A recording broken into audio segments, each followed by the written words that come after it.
personal. I ain't lying, I ain't hiding. I've been grinding, multiplying. I've been trying to get my weight up, staying prayed up, meditating and taking time away. You always posting up pictures, trying to look like you're winning.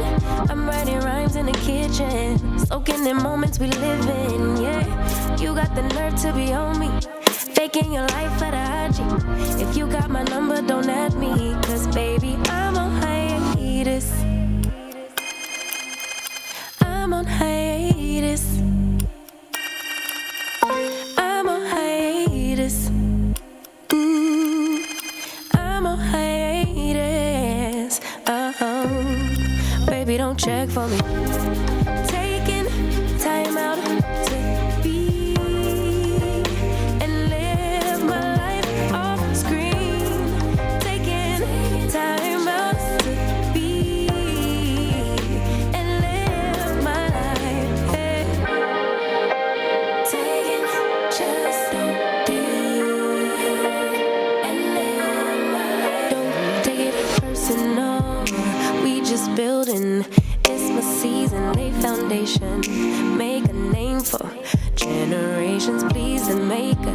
Then take a break or a little vacation and chasing blues away. Hey, hey. You always posting up pictures, trying to look like you winning, or look like you always be working, soaking the moments you live in, yeah. You got the nerve to be on me, faking your life for the IG. If you got my number, don't add me, cause baby, I'm on hiatus. I'm on hiatus. I'm on hiatus. I'm on hiatus. Baby, don't check for me. Taking time out to be and live my life off screen. Taking time out to be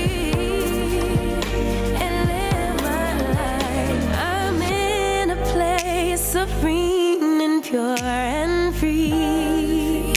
Hey, I ain't worried about what's the wave, only worry about me, yeah. Oh, I'm taking time out to be and live my life off screen. Taking time out to. Let me go for one day. Let me lose myself again. Give me something for the pain. Always trying to pretend that I'm not living just a lie. Broken heart and shattered lives. Let me go for one day. Let me lose myself. Oh, I knew how this would end. Oh, I knew that it would die, that we would come to this, that we would say goodbye. Someone help me see it. Someone help me free this feeling. Someone help me see it. Someone help me free this feeling. Don't wanna think about the past. I'm crying out behind a mask. So give me something for the pain.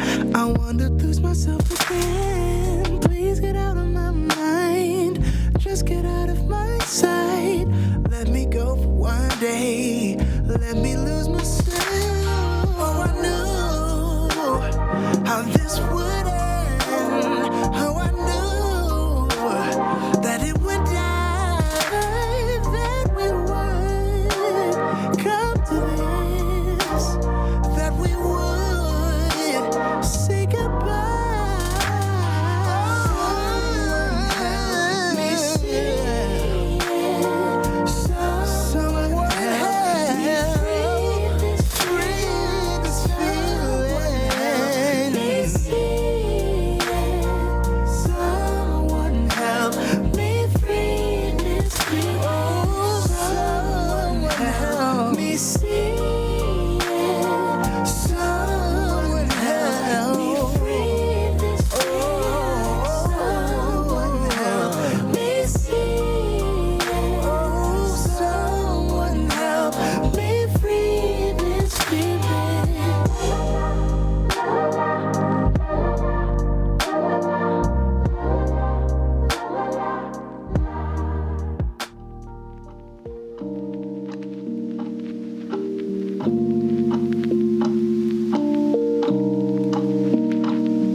just wanna call, see if we're okay, babe. All I wanna ask you is, I don't wanna push you farther away, no. I don't wanna play no games.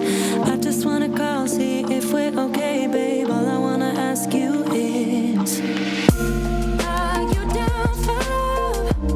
Are you up for someone to be together, be together?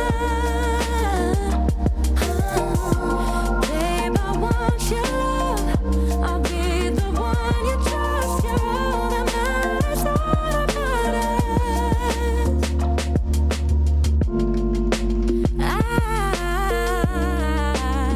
I got feelings about you. Oh yeah, yeah.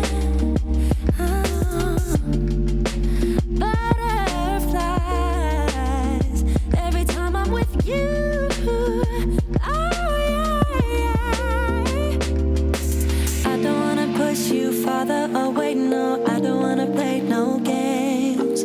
I just wanna call, see if we're okay, babe. All I wanna ask you is, I don't wanna push you farther away, no. I don't wanna play no games. I just wanna call, see if we're okay, babe. All I wanna ask you is, are you down for love? Are you up for someone to be together, be together? Babe, I want your love. I'll be the one you trust. You're all that matters, all that matters. Are you down for love? Are you up for someone to be together, be together? Babe, I want your love, your love. I'll be the one you trust. You're all that matters. No matter what we go through, love will still remain. So do what you want, baby. You and me in the sun. Know that I'll still be here when the day is done. So come a little bit closer, and I'll tell you what I feel inside. You know I'm gonna wait on you. I'm gonna wait on you. You know I'm gonna wait on you. Yes, I'm gonna wait on you. No one's gonna love you like I do. So glad that I found you. You're the missing piece, the last piece of the puzzle. I'm finally at ease. So when times are rough and the promises we make just seem so hollow and weak, and we're about to break, we have to remind ourselves, 'cause we know how we feel inside. You know I'm gonna wait on you. Ain't over till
The Benjamin Dixon Show is only possible with listener support.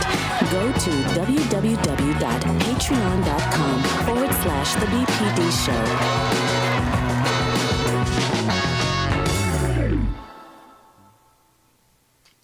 W.E.B. Du Bois talks about the double consciousness, the peculiar situation of double consciousness in black people in America.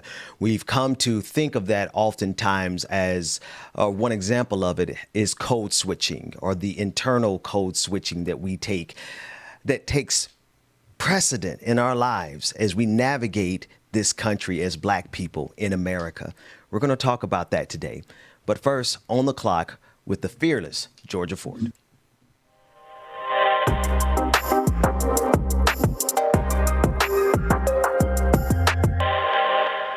Parents across America are excited today as the federal government has begun distributing the new child tax credit.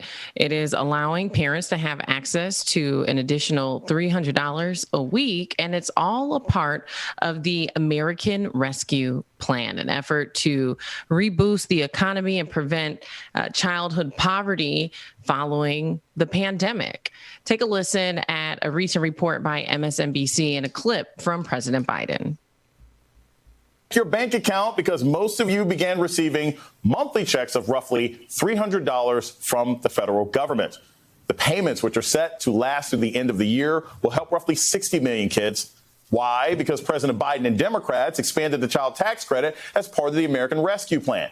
And no Republicans voted for it. Surprise, surprise. The child tax credit could cut child poverty by 40%. Prior to the expansion, poor families were deliberately excluded. Thank you, again, to the Republicans. Today, President Biden marked the occasion. I believe this is actually a historic day. Historic day in the sense as we continue to build an economy that respects and recognizes the dignity of working-class families and middle-class families. It's historic, and it's our effort to make another giant step toward ending child poverty in America. Now, in addition to the $300 weekly payment, the tax credit will increase from $2,000 to $3,000 for children under 17, and then up to $3,600 for younger children. Ben, I know you're a parent as well. Is this something that will affect your household, do you think? I'm thinking about this. This is. I find it fascinating that Joe Biden, yes, it's going to help. Definitely help everyone who's going to be qualified to get it. And I think it is reflective of a change in the American thinking, because we are coming out of an era where people really put an emphasis, and by people I mean politicians and leaders, put an emphasis on the government not doing anything for the people. And so to hear and to see this happen, I think it is a small change. And I think we need to go a little bit further, because there are things that the government should have been doing for the American people during the pandemic. Every single month, we should have been getting $2,000 each per person during the pandemic. But this is a step in that direction. And I think it's a real signal that we may be able to make some inroads back towards, or rather away from, this idea that handouts from the government are even handouts. Yeah. No, it's interesting because this really was just enacted yesterday, and some people have started receiving those payments. Others, it may take a little bit while before it kicks in, but already the conversations about making this permanent have started. And so when you really start to examine the fact that people who are working minimum wage jobs can't afford housing anywhere across the country, when you start thinking about that, and you're thinking about parents who do have jobs, who are working sometimes 40, 50, 60-hour work weeks trying to make ends meet, it starts to make sense. And while some would compare this to welfare, it's very different when you're distributing food stamps and you're putting those limitations on what an individual can spend money on. Sometimes they don't need money for food. Sometimes they need money for hygiene items. Sometimes, even being able to have the opportunity to put your kids in extracurricular activities, or simply just pay your rent, right? And so this allows the flexibility for a family to make those decisions themselves and to prioritize their own family's needs, as opposed to having a kind of customized one-size-fits-all offering that we've seen traditionally through like welfare systems.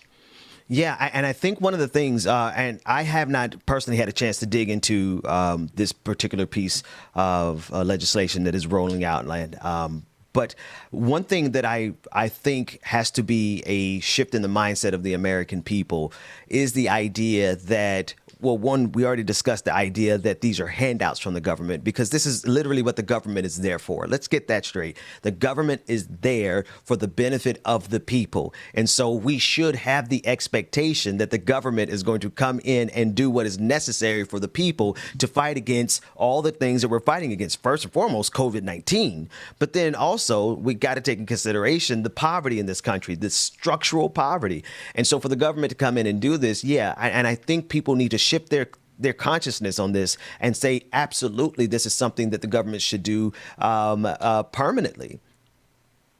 The last thing I'd like to say on this, you think about capitalism even, right?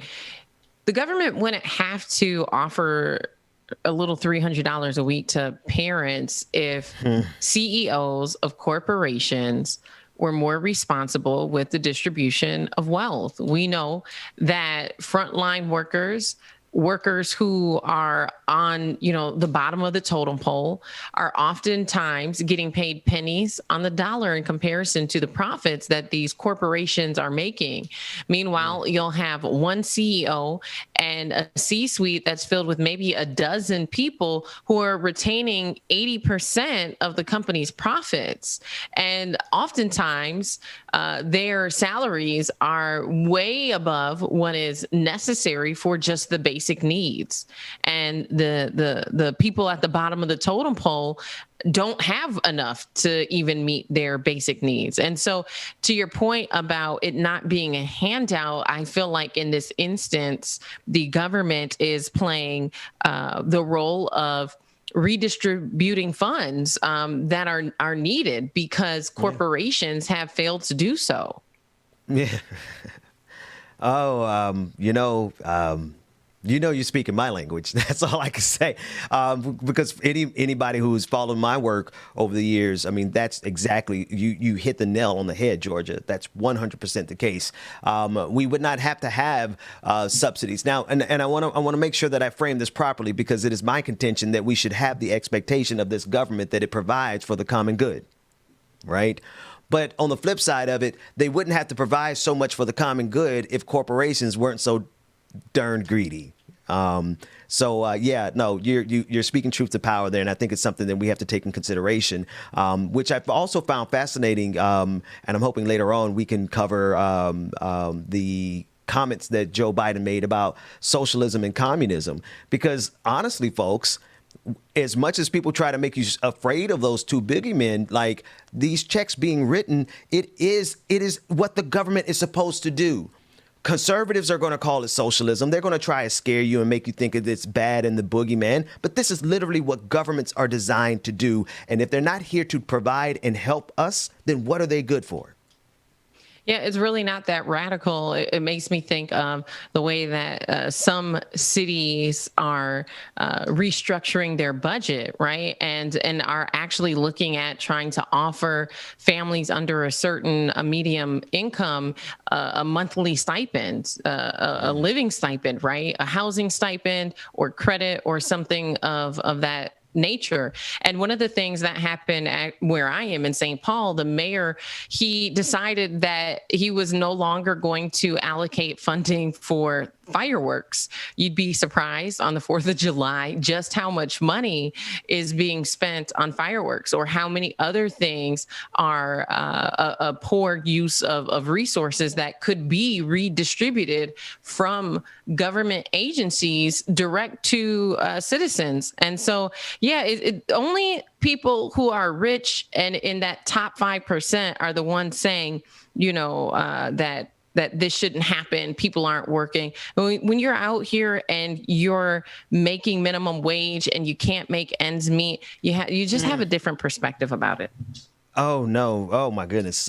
Georgia, you mentioned, I was searching, as you mentioned, the UBI, the Universal Basic Income Program that was instituted by several cities across the country, one being Compton, Mayor Asia Brown, and the former mayor, his name escapes me, but there's several black mayors across the country, and quite frankly, there are several mayors in general who are looking at how they can structurally provide for the citizens of their city, because they know something to be true. Here's an economic principle that most politicians will never tell you. The more money you give working class people, and black folks, we're working class, overwhelmingly and disproportionately working class. The more money you put into the hands of working people, the more the economy is stimulated. That is the quiet secret that every economist knows, but no politician wants to tell you. Absolutely. Well, I want to pivot here. 49 states are seeing a surge in COVID cases. This comes after there had been a decline following the fact that people were getting vaccinated. But the general surgeon said that there is one contributing factor that is now leading to this new surge in COVID cases. Take a listen to what he had to say. It's painful for me to know that nearly every death we are seeing now from COVID-19 could have been prevented. I say that as someone who has lost 10 family members to COVID-19 and who wishes each and every day that they had had the opportunity to get vaccinated. I say that also as a concerned father of 2 young children who aren't yet eligible for the vaccine. But I know that our kids are depending on all of us to get vaccinated to shield them from this virus. Every week, I talk to doctors and nurses across our country who are burning out as they care for more and more patients with COVID-19 who never got vaccinated. all too often because they were misled by misinformation. Misinformation, the leading contributing factor as to why we are now seeing a new surge in COVID cases in 49 states across the country. Misinformation is responsible for that. We are at a stage in the decline of the American empire such that in order to maintain their grip on power, these people are willing to die. That's commitment. That's radicalism. If you want to see what radical is being so ignorant that you ignore science to your own detriment and then you die. This is where we are because there's so many people who did not have to die. See, here's the other factor of it, Georgia. We just got done talking about the socialism of it all and the checks that the government is now going to be sending out to the American people. So many people did not have to die if we had done that at the beginning of the pandemic. If we had made the commitment at the beginning of the pandemic to make sure that everyone had the ability to stay home. And how could they have done that? If the government had written checks to the people at the beginning of the pandemic, they could have stayed home and we could have got this under control before it got out of control. But because everyone is so afraid of socialism, that now we're looking at over 600,000 people who have died. And now that's not enough to add insult to injury, the misinformation and the ignorance that is causing people to die now when we have a vaccine. Yeah. And, it makes me think also about the institutions and employers who are starting to mandate the vaccination. And it feels a bit of an overstep. But what else can we do at this point when you offered it to people at free will? And the other piece, too, Ben, when they started lifting the mask mandate, I remember saying, this is just a big experiment. At that point, in order to determine whether or not the country had herd immunity, they had to lift the mask mandate to see what would happen. But it was just an experiment. And so there are so many people who are, vaccinated, even going out now without their masks, not social distancing. But this pandemic is far from over because so many people are refusing to get the vaccine. And there's still a lot of uncertainties about how the variants impact people who are vaccinated. There have been a number of cases, although it's low, there have been a number of cases of people who have been vaccinated and they have still gotten COVID. In addition to that, we do know, however, right, because misinformation is leading to this increase.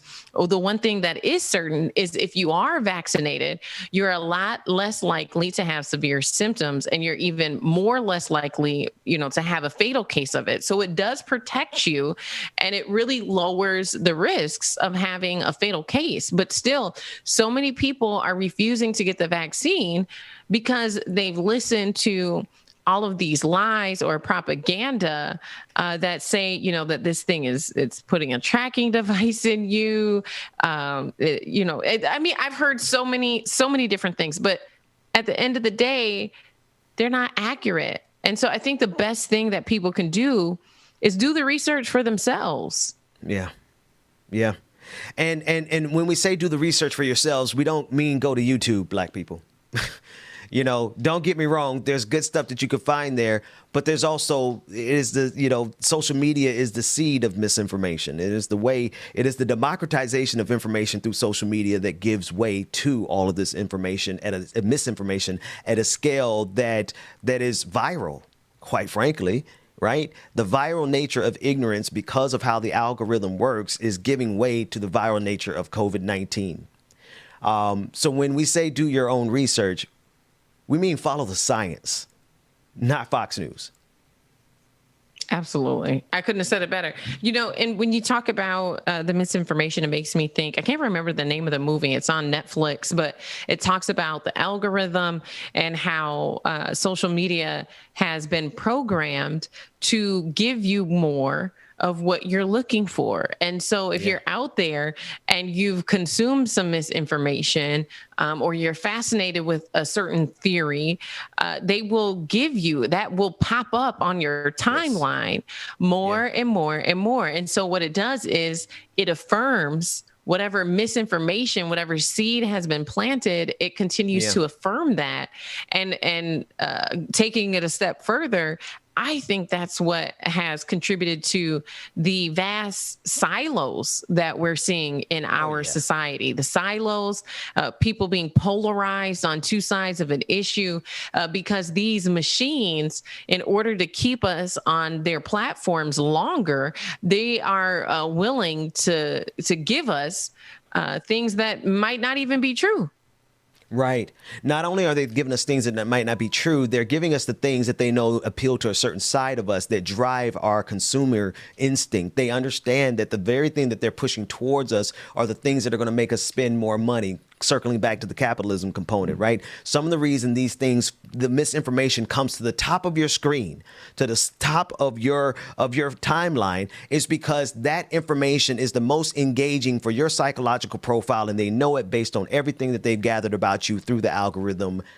Yes, I was talking to Brother Mac about that yesterday. Well, and I was going to say, and to take it a step further, you're talking about the component where it drives you to consume. But let's be clear.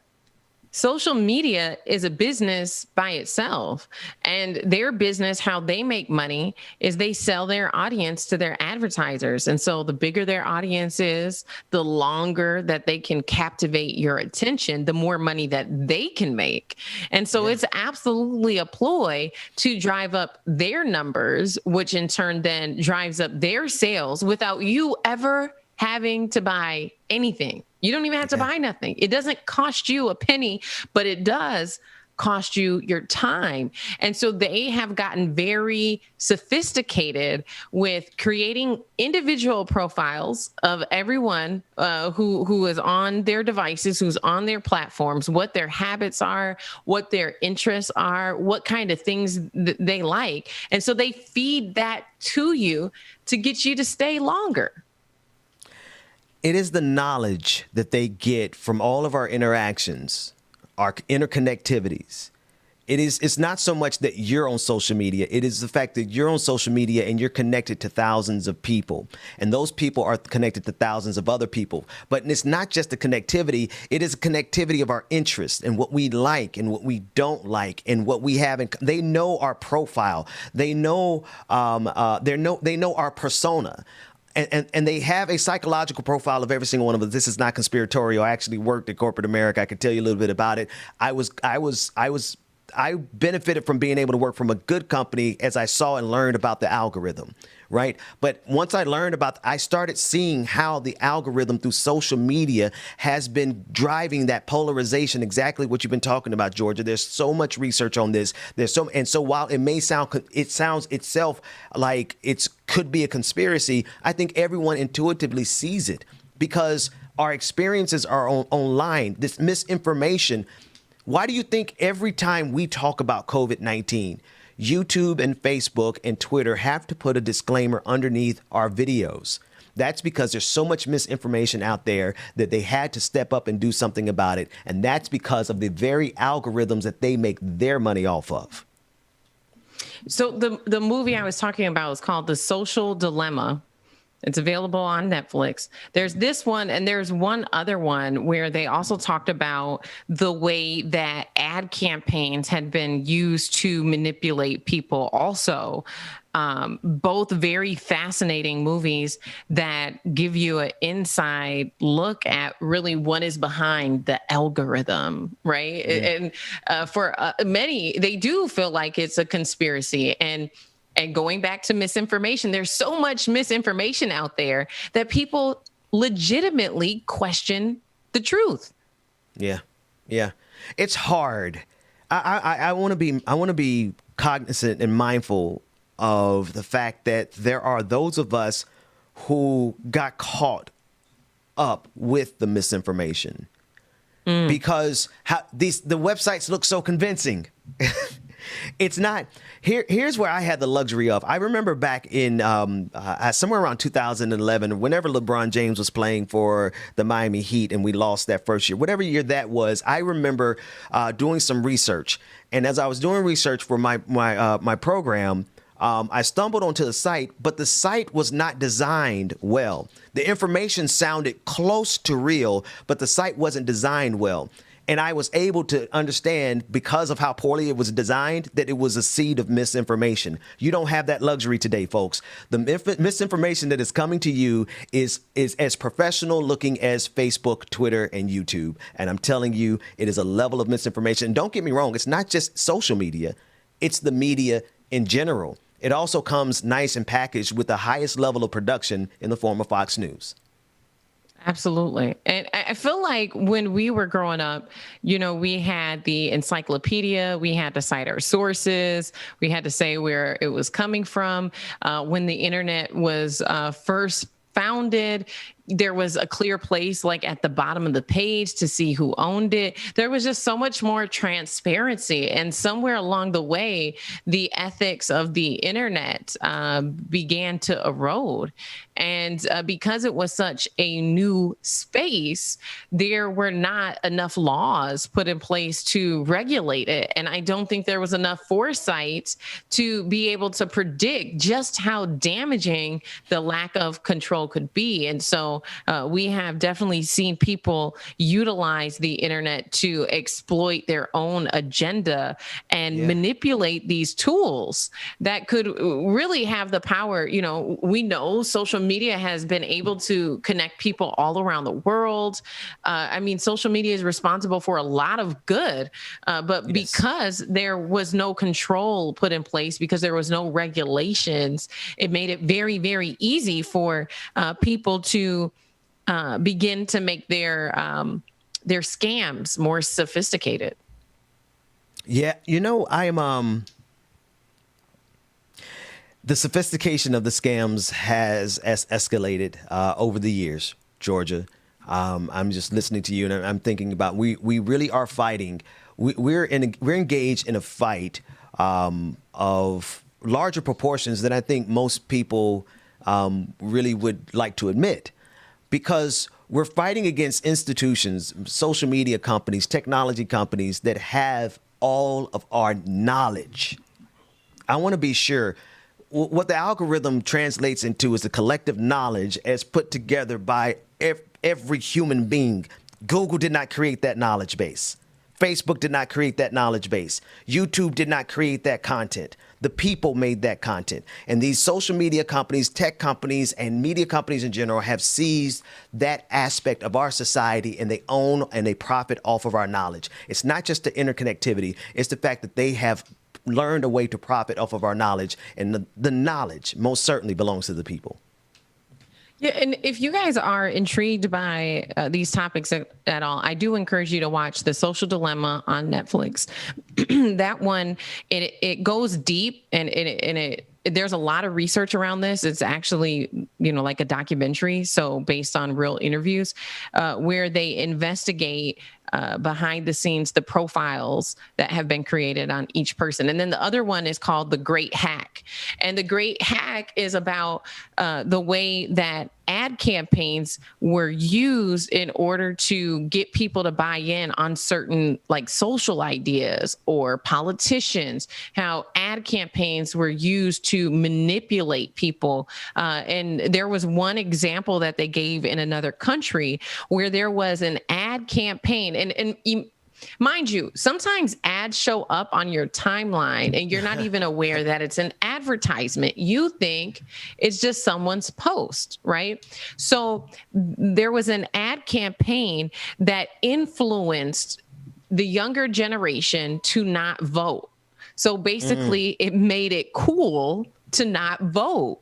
And the campaign was funded by a politician who went into his candidacy or his campaigning knowing he didn't have a great chance of beating his opponent.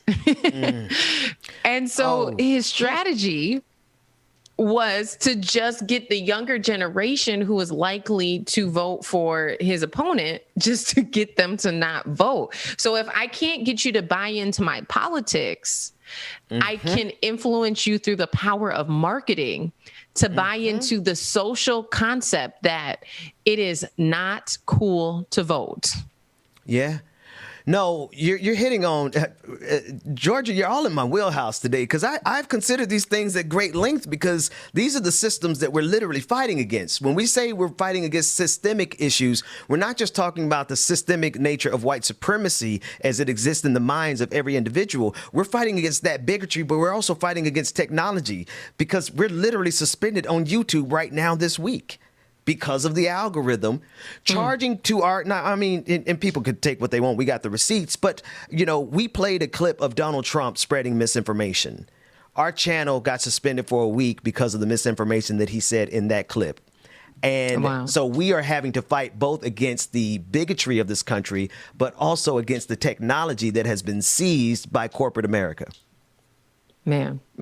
Look, if you guys haven't seen those movies, The Great Hack, The Social Dilemma, inbox me after you watch them and let me know what you think. It blew my mind. I learned so much, and I had no idea that something that I was using every single day was tracking so much information about me, and it made me a lot more critical of the media I'm consuming on social media and the ad campaigns that are popping up. So yeah, definitely powerful ideas there. Folks, we are on the clock, and so we're going to wrap this up here, but stay around for more on the Benjamin Dixon Show.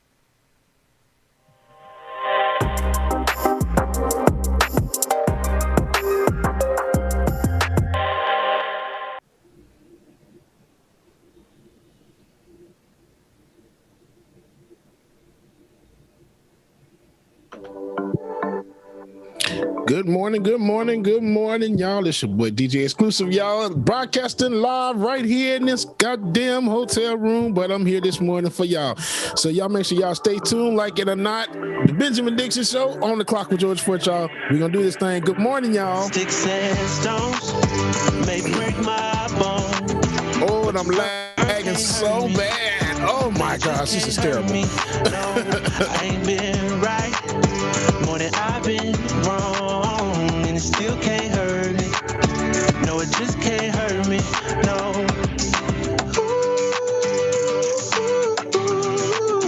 No, you just can't hurt me. No, you just can't hurt me. No.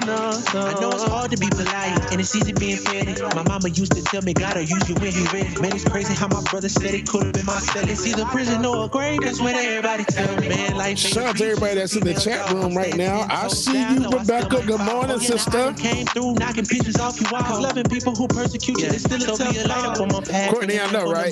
My gosh. But the thing is, the lag is not coming from my internet. It's coming from my mucked up MacBook, which, yes. So help us. Patreon.com/like-it-or-not. Patreon.com/like-it-or-not. Because now Bubba needs a new MacBook.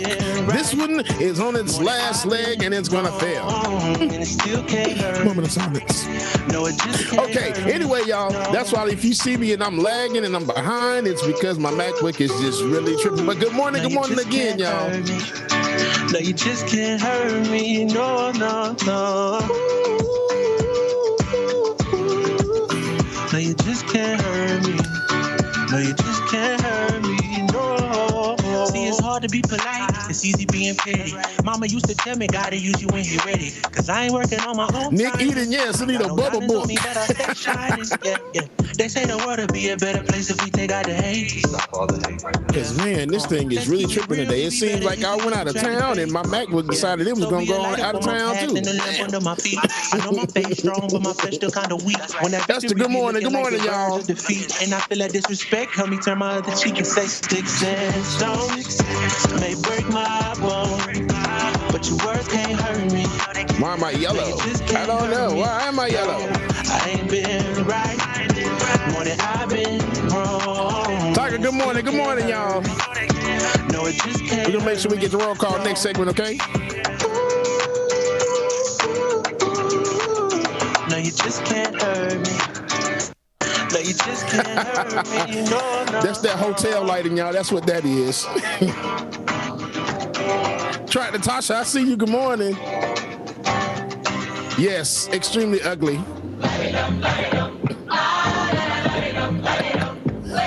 And I'm missing my crown behind me. It sucks, y'all.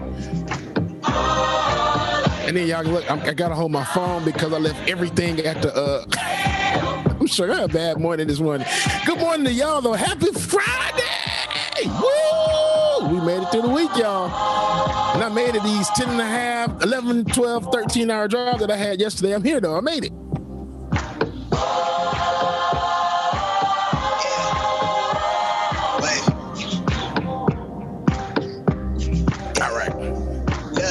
I'm in line with the stars, I'm in sync with the earth.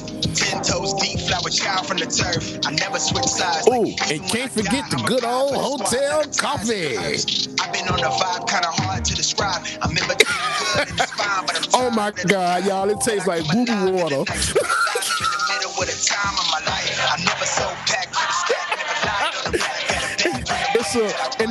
It's supposed to be a carrot cake. I'm like, oh, this coffee gonna be good, man. I will instantly regret, but I gotta drink it because I need something this morning.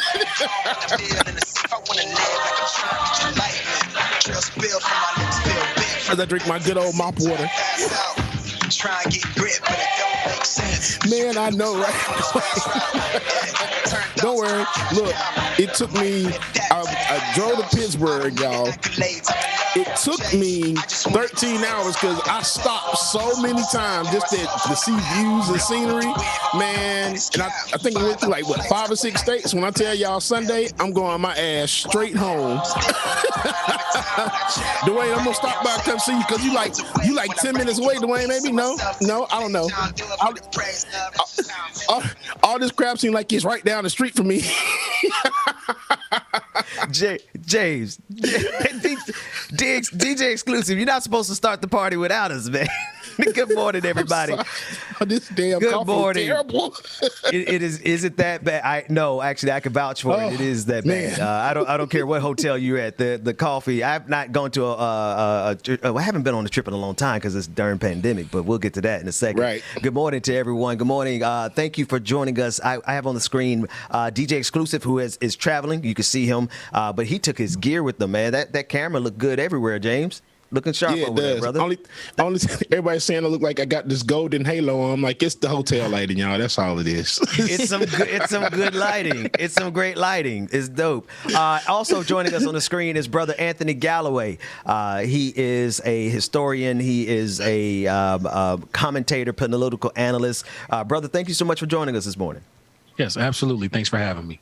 The pleasure is mine. Now, I'm going to be full transparency. Georgia Ford is on the screen, too. I have to regularly tell Georgia that I'm not trying to steal you away from her. But you have, I tell her, I said, listen, like, because I know, like, when you're squadding up and you got your crew, you got your all-stars on your team. And so I recognize that, Georgia. I'm not trying to take them from you, but thank you for bringing them into our circle because, the two of you together, y'all have been doing some amazing work. And Georgia, thank you for all the work that you're doing, and thank you for joining me for this segment. Absolutely. Just so you know, I'm gonna follow my big sister everywhere. So hey, there it is. People recognize. So because I couldn't steal you away from her if I wanted to. I love it. That's what we do. Now, what did Brother Max say yesterday? There are no Judases in this house. I love it. There you go. I wanted to bring you all in because I need help talking about a couple of clips that we have. This first clip is from Joe Biden. And he's discussing, this was just yesterday, he's discussing the idea of socialism and communism. And Georgia, I want to start with this one first because we literally just got done talking about in your segment about the plan that is now going to be depositing money into the accounts of working families all across the country. And let's just be realistic, right? Any way we have ever seen conservatives describe it in the past, any action of the government giving out money of any kind has been labeled socialism, right? So Joe Biden is, in one sentence, deriding socialism, but then another sentence, he's signing legislation that is actually delivering money to the people. So let's talk about the differences. Let's take a look at the clip. Well, let me start off by answering the question relative to Haiti and Cuba. And communism is a failed system, universally failed system. And I don't see socialism as a very useful substitute, but that's another story. With regard to whether... All right, we're going to cut them there. And I also don't know if I appreciate the juxtaposition of Haiti in that conversation, because the situation in Haiti has nothing to do with it. I'm sure maybe it made more sense in broader context. But I want to start with you, Anthony. What are your thoughts about this framing that he had, all things considered, when we put it in a historical perspective? Well, so the referent is almost specifically to socialist and communist, the equation of socialist and communist governments in systems at that high level. And so, one of the hard parts, and this is what happens when you get into discourse, right? You're having multiple conversations at the same time. And so that makes it difficult in a lot of spaces. And so, there are communist and socialist elements, representatives in parliaments across the world, and they actually are putting forward legislation, working as functional parts of governments, right? And so oftentimes what happens is somebody will make, in the United States, we make a statement towards communist regimes that were heading states that led to very problematic things. I will offer, that we have examples of many different governmental structures that have been heads of state, that have been heads of regimes of countries that have failed and been responsible for huge atrocities. Capitalist systems shouldn't be left off of that table. And so I think there's some parsing that needs to happen in that regard. Now, at the same time, he's in a position of having to stand as a world leader against several things at the same time, and the own political situation here in the United States. I want to remind us that many of the terms that we hear from communist experiences, from conservative experiences here in the United States, are trying to use the same rhetoric. Remember that we went through a whole stretch of being able to label and then blacklist people because of affiliation for communism and socialism and things like that. That those talking points are very similar. I also want to point out the something you said earlier around the payments to folks and what folks jump on that. I want to be clear that payments to people have been something that the government has done over and over again, and we seem to not have an issue when those payments go to, for example, Southern planters or former Confederate leaders. But we have a huge issue when they go to poor people, when they go to people who are in need and marginalized. And this is something that was present when companies were taking over Hawaii from the monarchy that was there with Princess Kailani. The same issue was there when they tried to interrupt the Bacon's Rebellion in the 1600s, where poor folks and people of color, all those folks were trying to overthrow, corporate classes that were in leadership. And so I just want to, there's a whole lot of these things that we think were old and done, that we are seeing those same tropes being brought out here. You gave me a lot there to unpack. I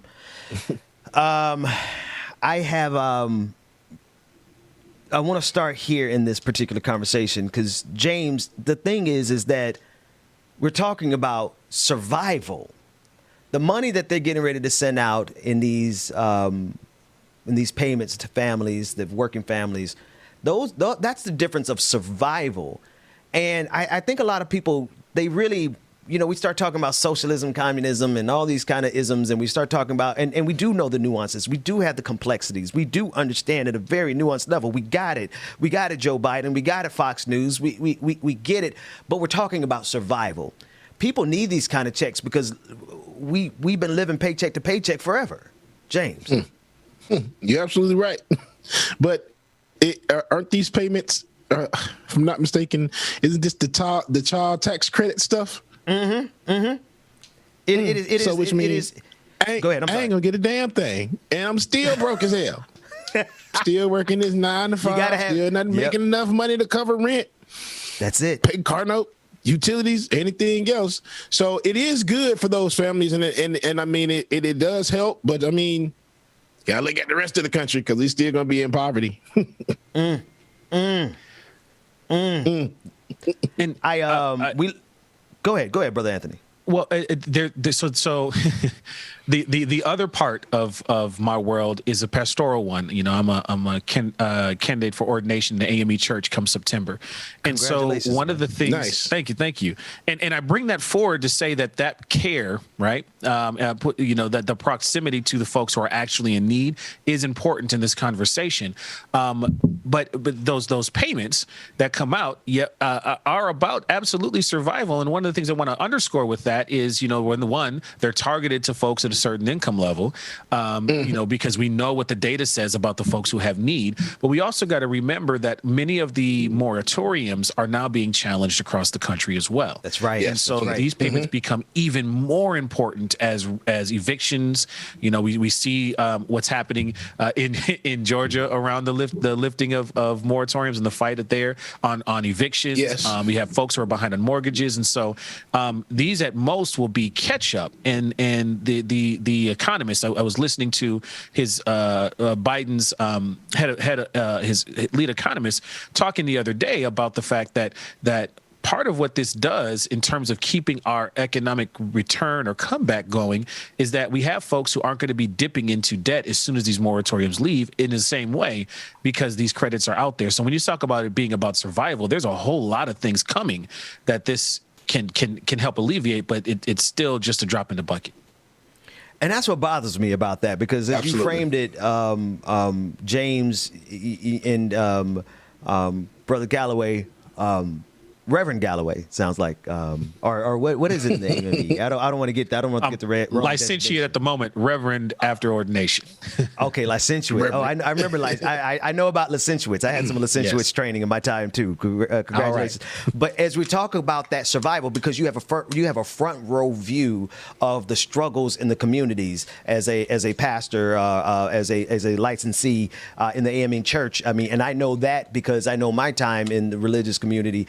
In the Baptist church, we would see poverty right around our community, right? And there was so much poverty that we did not have enough money to do everything that needed to. People always ask why churches, and we're going to go somewhere with this conversation. People always want to ask, and this absolutely ties to Joe Biden. People always ask why churches don't fix their block and their community. But the level of poverty and struggle that is happening in our cities is too deep for any church to fix on their own. It requires an institution that is large enough, and oh, by the way, that takes taxpayer dollars from us every single check. I don't care how poor you are. If you receive a check, you pay in taxes. So should not we have the expectation, Georgia, you're here, I want you to join, all of us, should we not have the expectation of our government that they should do something for us, especially when they're taking taxes out of our check? Absolutely. I mean, essentially, that's what we're paying in for, and not just out of our taxes, but property taxes. I mean, there's taxes on everything. And so we're paying that money out in good faith that the government is taking this big pool of money to create opportunities for the greater good. And I think when you look at people who are most vulnerable, it serves us all to know that the people who are most vulnerable have their basic necessities taken care of. And so when the government is not making that a priority, when the government is not looking at people who are making minimum wage, and that does not equate to being able to pay rent in a livable place, there definitely should be some compensation. There should be some type of a stipend that should be issued so that people can have their basic needs met. And why not use tax dollars to pay for that? The other thing that it makes me think about too, you know, we're paying all this money in taxes. One of the other promises that the government has made is that they will build and maintain our infrastructure. We just saw another bridge in Atlanta that's facing some issues just after a crash.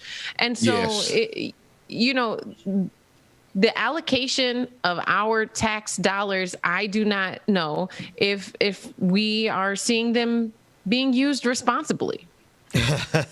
responsibly. James, you were laughing. You were acknowledging what's happening here in Atlanta. But I remember when I first moved to Atlanta, there was a whole chunk of the intersection of I-85 that just completely collapsed.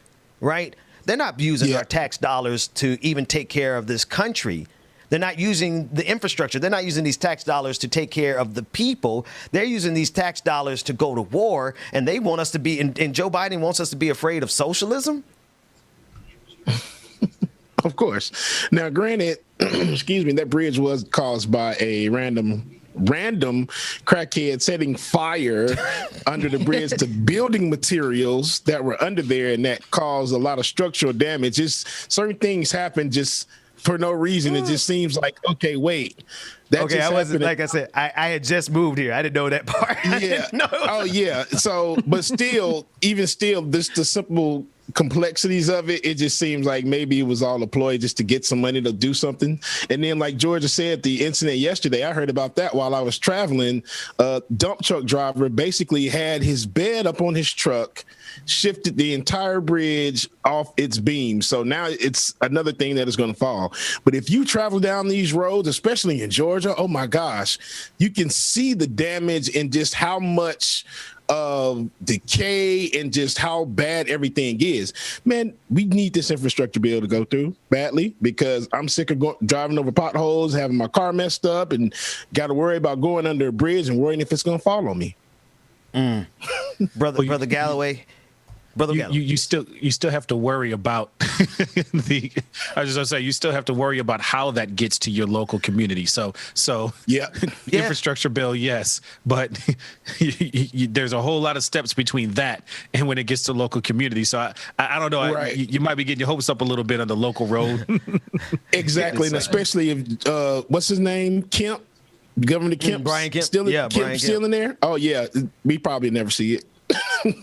But what I'm fascinated with is that they, and Anthony, you alluded to it when you first started speaking. And like I said, you gave us a lot. And the one thing that I did hear, it's not, this country has a history. I want to put Joe Biden back up on the screen, because I want to make sure that what I'm saying is attributed to Joe Biden here. This country has a history of attacking socialists and communists, the McCarthy Red Scare. Like, we had an entire phase in American history where people were oppressed and they were targeted, and it was a Red Scare for a reason, because they knew it was a label that would be so damning to the individual. They labeled Dr. King a communist. And they didn't do it because he was fighting for good things. They did it because they knew the label itself would be enough to undermine his credibility in the black community, because this system has always prioritized capitalism above everything else. And here we are as a people paying taxes to this country. And Brother Anthony, the quiet as it's kept, the more they give us, the better the economy would do in the first place. Which is this is one of those things where we trust the scientists, right? We trust the scientists in the vaccine. One of the things economists say all the time is that the more people have in their pockets and can spend in the particular in the economy, that matters, right? There's a method to that. I want to really be clear on especially in terms of socialism, because we are putting ourselves into a space of equating governmental, like leadership, regime socialism with the elements or tenets of a social contract. And so, when we come together and feed each other, if we want to talk about socialism, I'm sorry, you bringing the AME kids studying under these powerful women, at least in my region, who are teaching me theologically. You want to talk about socialism, then you are going to be in a complicated conversation when you talk about feeding the 5,000. Right. And so, and the radicality of that. I'm sorry. This is coming out. You're gonna get a little sermonette here in a second. So if I feed 5,000 people, or as some folks, theologically would say, get 5,000 people to feed each other. Okay. If I do that, that's 5,000 people who are not paying in to Roman taxation systems and spending that money in the markets in that space. And so it's a radical act, not just for the love and care for each other, but in the fact that I am I am moving outside of the need for governmental taxation.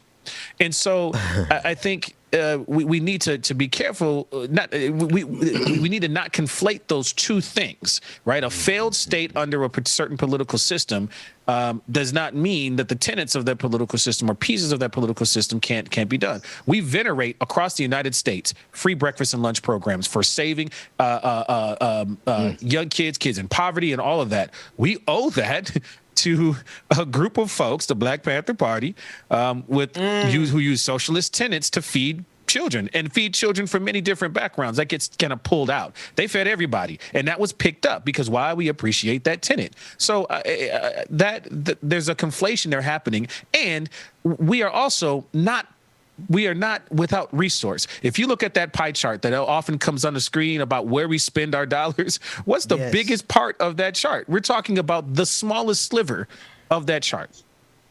We got money for war, but not to feed the poor.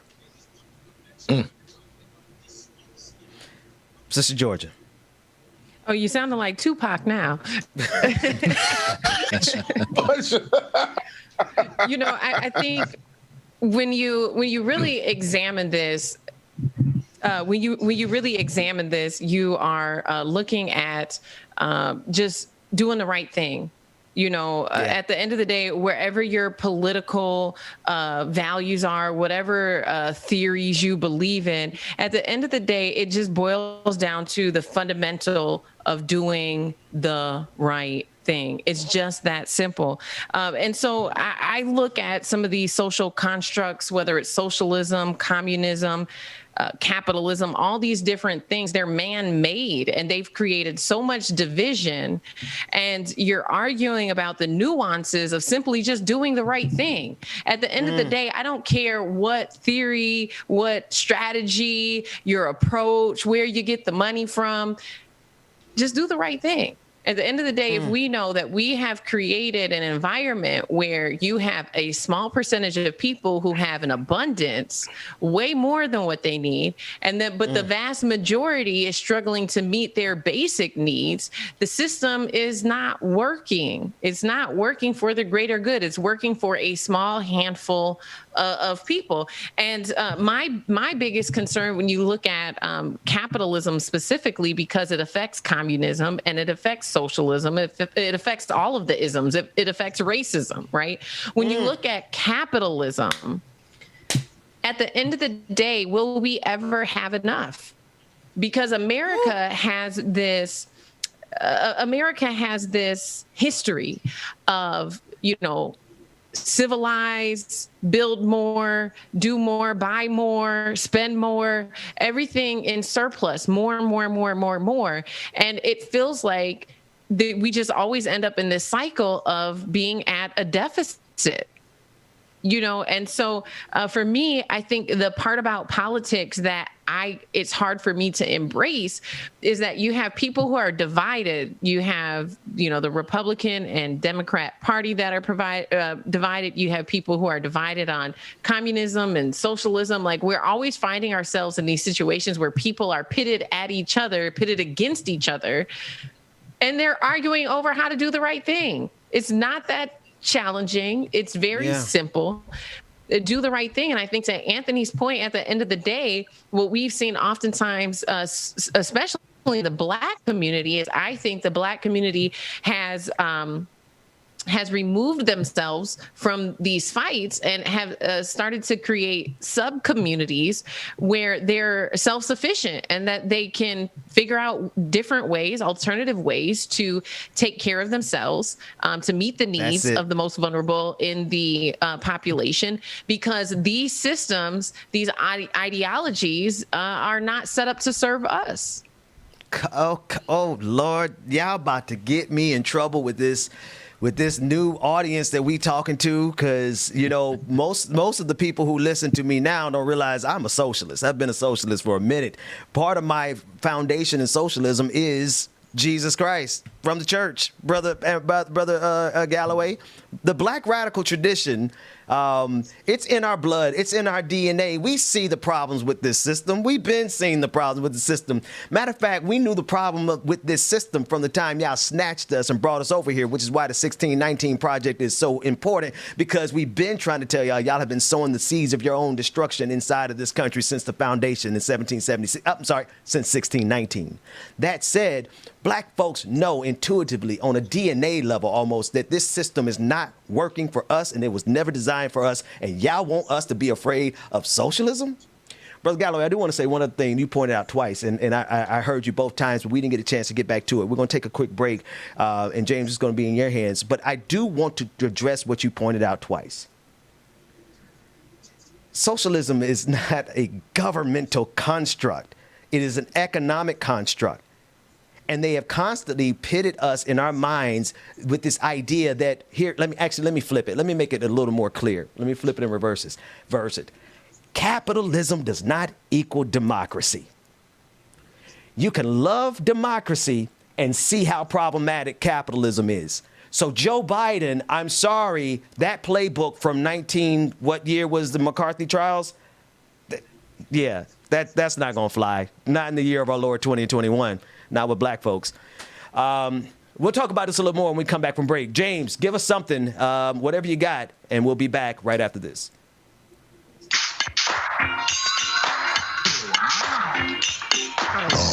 Good morning again, y'all.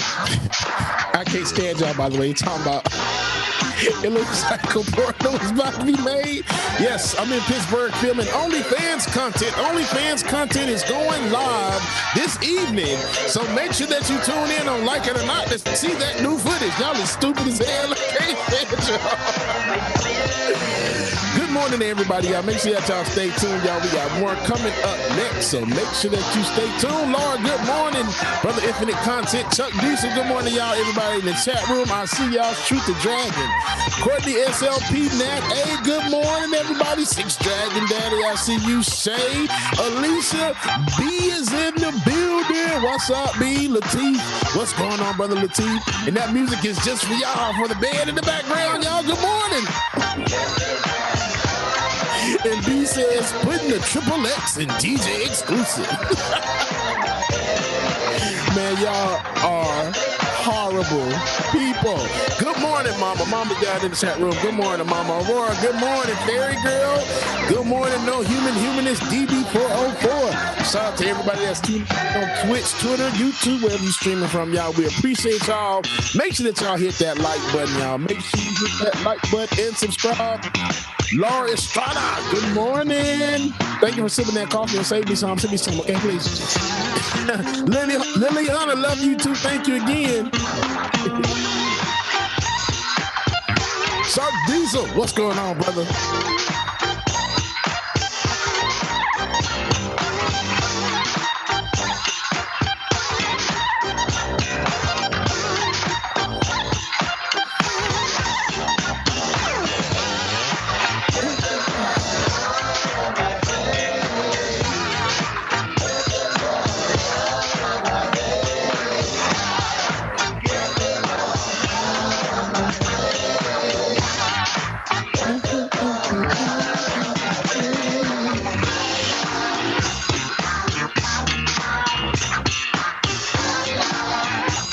That's right, Infinite Content, Like It or Not, patreon.com/like it or not, patreon.com/like it or not. We need to get the hell up out of corporate America, y'all. It's the pits. The pits.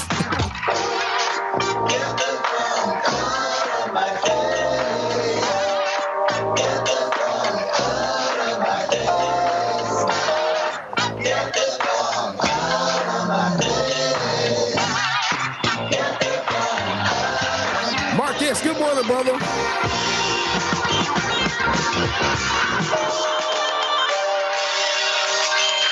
Sophia, good morning, Sophia.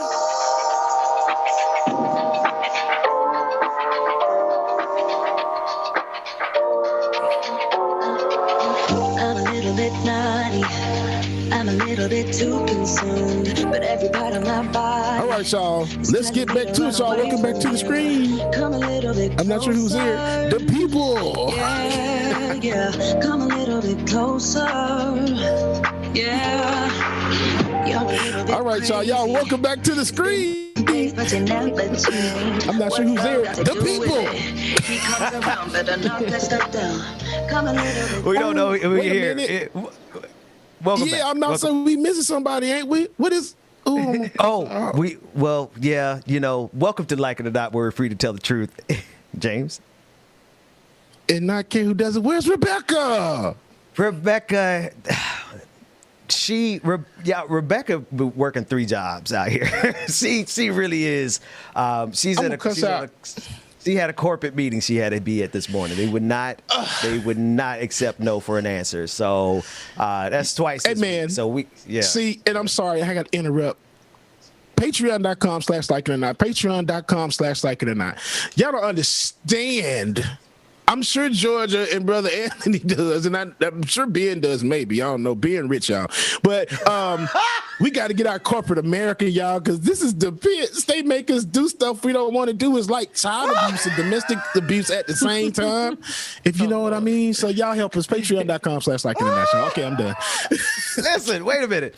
I need to set the record straight now. Now, we don't have to talk about too much on here, but I am not rich. I'm just playing, y'all. Okay, because I need you to go to patreon.com, like it or not, and patreon.com/the BPD show. And I need you to go support Georgia. And Brother Anthony, you keep coming around here. We're going to let you put your Cash App on the screen because you've been dropping on the these screen. Gems.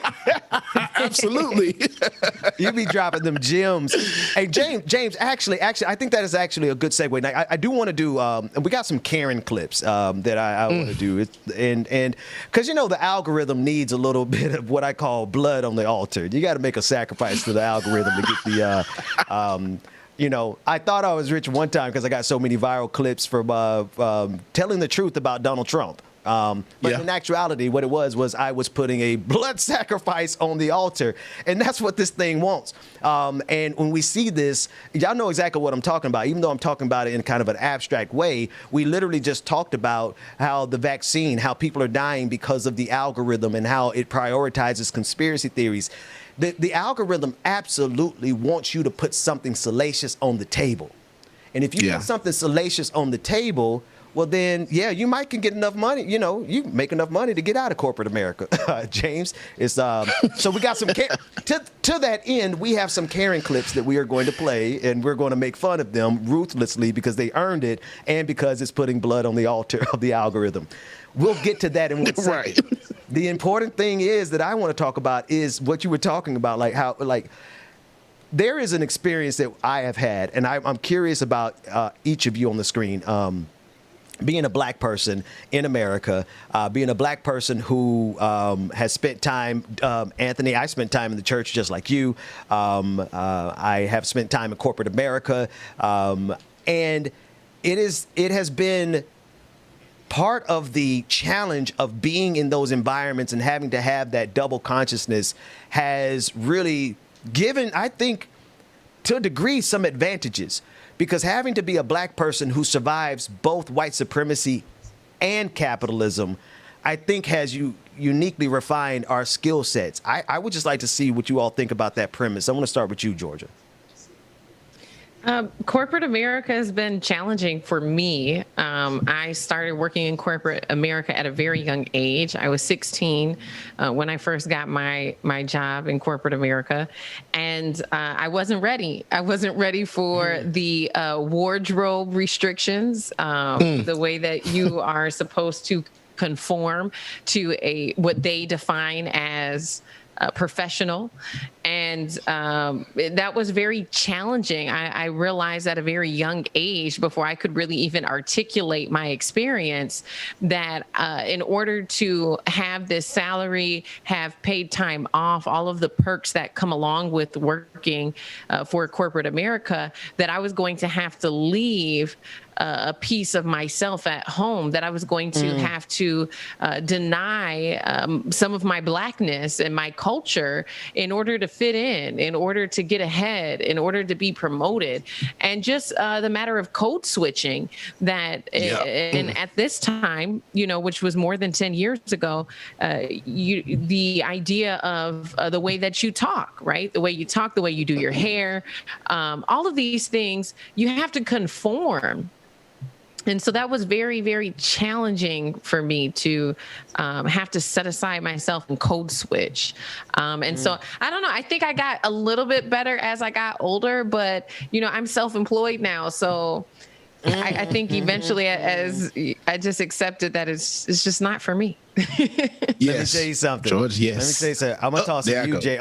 Okay. We'll come back to you, James, when you get that camera back on. Anthony, we'll come to you, Anthony, because Georgia's preaching the gospel truth right there. Anthony, what has been your experience? One of the things that was fascinating to me, and I'll share some about my corporate experience. I only had one. I didn't do a lot in corporate America, but I had a great experience in corporate America. But what was fascinating was finding all those skills that I had learned and refined in the Black church and taking them to corporate America and having them refined there. It was both challenging in terms of the being Black in those spaces, but it was also a rewarding experience because it taught me it taught me everything I needed to know about the algorithm to actually do what I'm doing now, to be honest with you. But what was your experience, Anthony? So my experience was brief because I went into the education field early on. So it's been 15 years working in that space and in that system. And so a lot of my experience actually is only secondhand. So I can't speak to the direct experience, but I have questions, largely because our natural impulse as people, and this is all people, this is not a specific to Black experience space. We have a predilection to a more egalitarian approach to the world. And I think part of our challenge is here, and this gets into my moral belief spaces, part of our challenge is we've kind of set ourselves up to resist that, and we're dealing with some complications as a result of that resistance.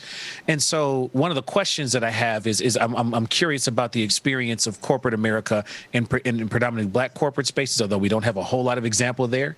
So yes. Is it a function of corporate America, or is it a function of predominantly white spaces in corporate America? There's a whole lot of questions that come up for me. So I'm just curious about that before I, as a parse the experience about, that's just how my brain works.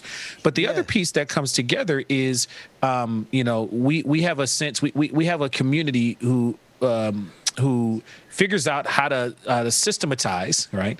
How to survival in our experience. And so when I think about and overlay the church experience, there's some order, and especially in the AME church, I love the structure that it gives, and it helps us to mechanize the things that we believe. And so if a corporate sense or a corporate experience is a machination of our goals and aspiration, that's where I get into problematic space. Because, I've heard folks who have really good experiences in a corporate space where we mechanize that outcome because the corporate outcomes that we have in front of us are great. And then I've seen and experienced folks who have a horrible experience because the mechanism that we're purporting is greed, and there's an endless sense. There's never an arrival anywhere. So those are some of the questions that are just ruminating as I hear you talk about this. James, I want you to jump in here because now therein lies the problem. We come to full circle. Rebecca can't be here because of some of those systems, right?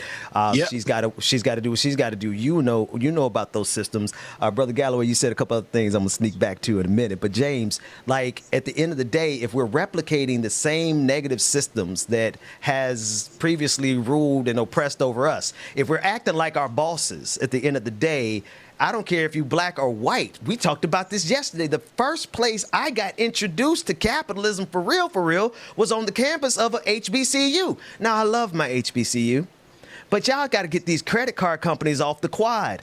You got to get them off the campus because y'all are inserting us into a system that is oppressive. And I don't care if it's a Black university, I don't care if you're a Black corporation. It doesn't matter what color you are if you're replicating the behaviors that we're picking up and having to survive in corporate America, white corporate America. James. Anthony had a great point. That's exactly what it is. It's more so being black in these white spaces and working in corporate America. Because if it was an all black company or black owned company or black ran business or corporate space that we were in, I think it would be totally different. Of course, it's going to depend on if you have, let's say, somebody like a Candace Owens trying to run the office, but it just all depends. Oh, Lord. So, right, George? You're going to get me out of there. Love the center, hate the sin. Come on now. Okay. But it is absolutely right, because the company I work for now is just like, I don't know. It's like I said earlier this week, you get looked at with that black man mentality. And like Georgia said, it's not, won't say constant code switching, because I realize that, you know what? I'm not going to code switch for you. I'm going to be my black ass self 100% of the time. Like it or not. Shout out to Dr. Mac. Listen, Dr. Mac has been on the show every single day since I met him. And I was like, brother, you need to take a break. Actually, he told me he needed to take a break. And I was like, you know what? You're right. Because he's been sitting on, but he's the one, every time you say like it or not, I think of Brother Mac. But I also hear what you're saying, James, like it's that constant and incessant need to switch and to, I'll give you a little bit of my corporate experience, which I overwhelmingly rate as good, which is kind of ironic considering I am a socialist. I was in Boston and I had to take the first job I could find. We moved to Boston for my wife. She got a great job, and so we just packed up and moved. And I was a stay-at-home dad, wasn't quite prepared for that job, so I went and took the first overnight job I could get my hands on. And I had the full expectation that it probably was going to be a crappy job. But I got the exact opposite. I got hooked up with a company that treated me. We were working from home I was an overnight employee working from home like 5-6 years ago. And I think about that during the pandemic. You could bring everybody back on the screen. I think about that in the pandemic.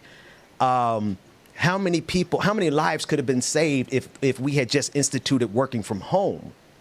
I learned the company, I don't talk about it a lot because I don't want them to be, I do politics, but literally my setup right now, I learned these efficiencies from HubSpot. It's a company in Boston. It was an overnight shift, but they trained us. And one thing I like what you said, Anthony. You said about how we as a people have the ability to systematize things, and it is through that systematization. I don't know. I just kind of put that one together. We'll see if it's real. Systematization that is really what I think people are mistakenly calling black girl magic and black people magic. It's the fact that we've had to survive these systems, and we've had to learn these systems for a matter of our survival. So when I hear Joe Biden talking about socialism and communism, it's a little insulting because, no, my brother, I had to learn about those things in order to survive your capitalism. And while I had a good experience in corporate America, that's not everybody's testimony. There's a couple of things that were said that stand out to me, and again, I'm going back to a space of posing questions. That's why I like to problematize things. I lead the Center for the African Diaspora, the Arts Us Center for the African Diaspora here in the Twin Cities. And one of the things that happens is youth will come from other systems, other systems that we've created to move them along. And we have just a different ethos at the center.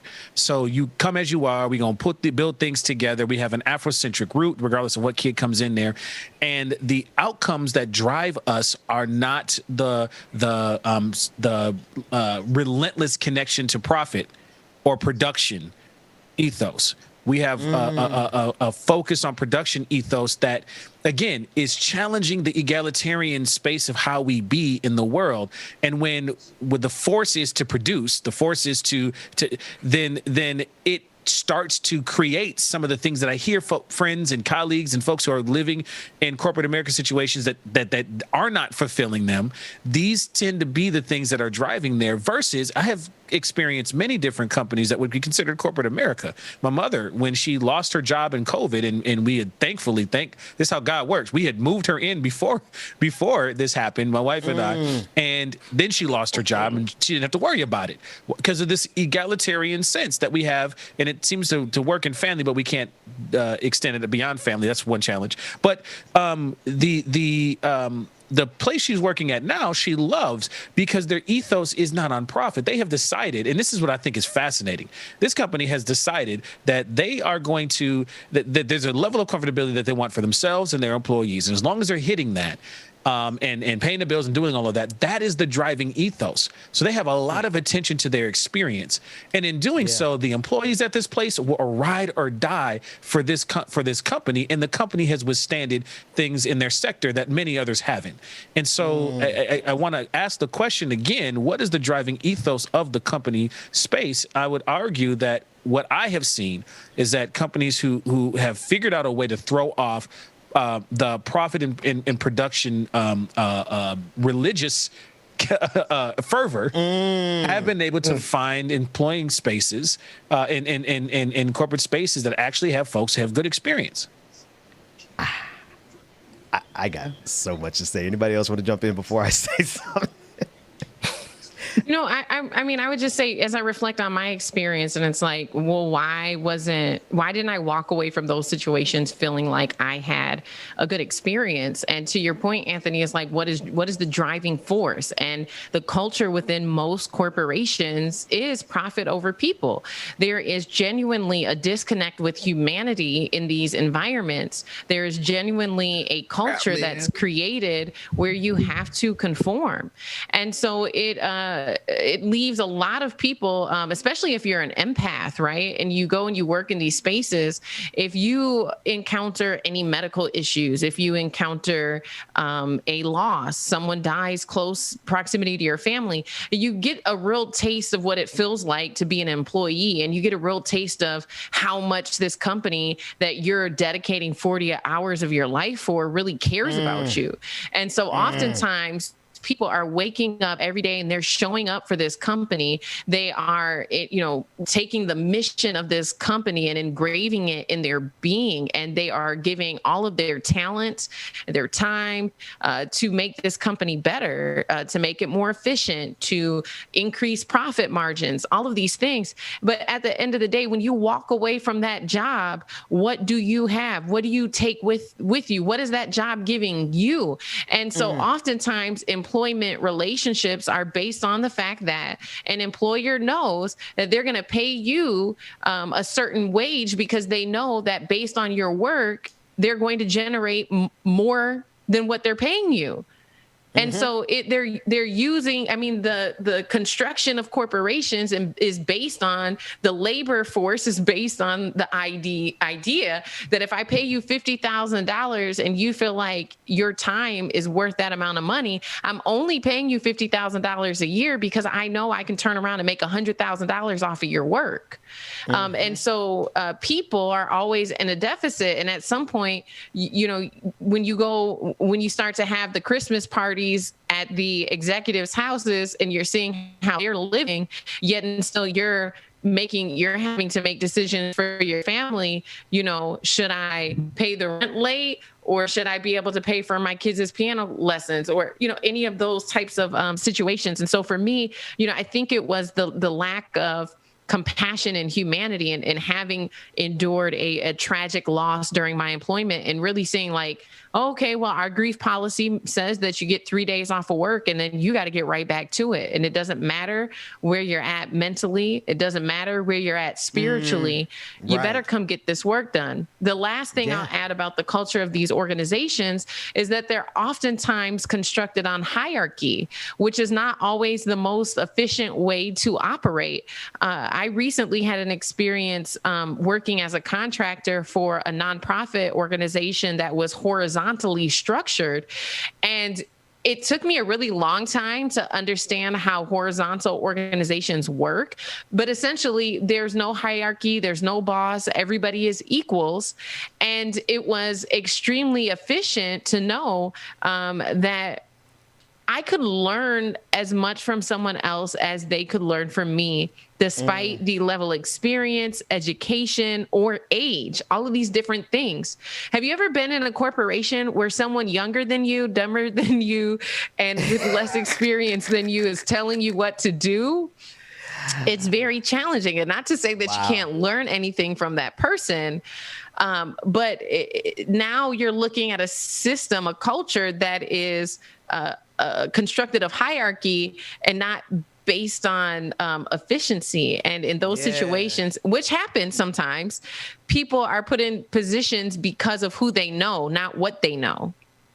See, I love it when y'all talking. We got y'all leave so much meat on the bone of the conversation. I'm sorry, that's a colloquial from the church, Brother Anthony. You know that one. But you have so much there, Georgia, that we can unpack. And I want to come back to this conversation after we cleanse our palate a little bit with some Karen videos, because there are the number one thing that I want to say before we go is it is fundamentally what is at the core of that company, like you said, Anthony, and like you said, Georgia, because there's just so many experiences, and James, you talked about it, Rebecca talked about it yesterday, and it's just overwhelmingly our experience in this country that we have had to survive capitalism and corporate America. We are the survivors of it, and the only rare instances where I've seen where it was a corporation that gave me, I was an overnight worker and I got treated with the level of respect as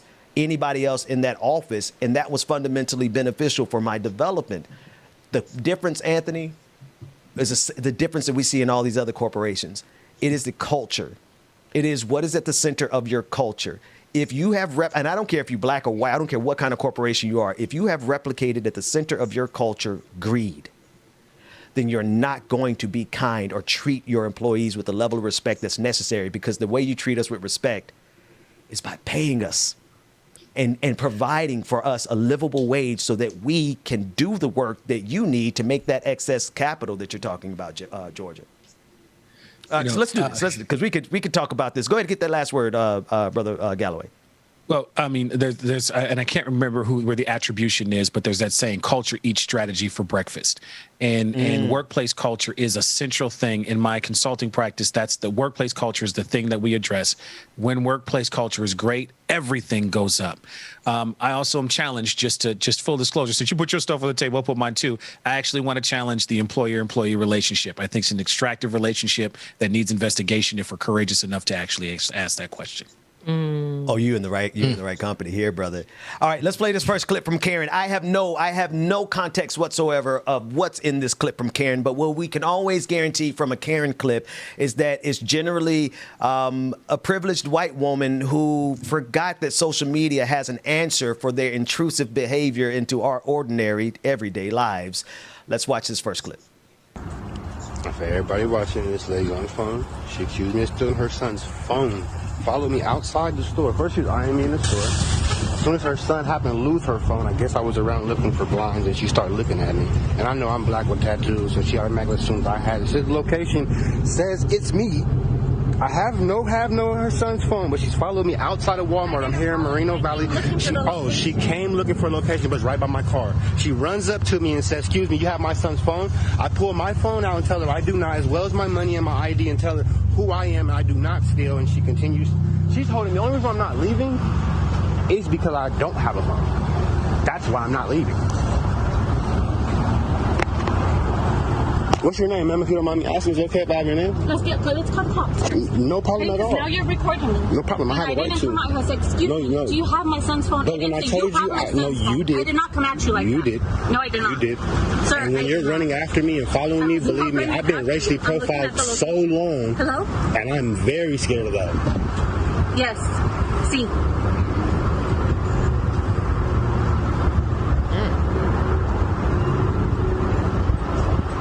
Okay. Exactly, Dwayne.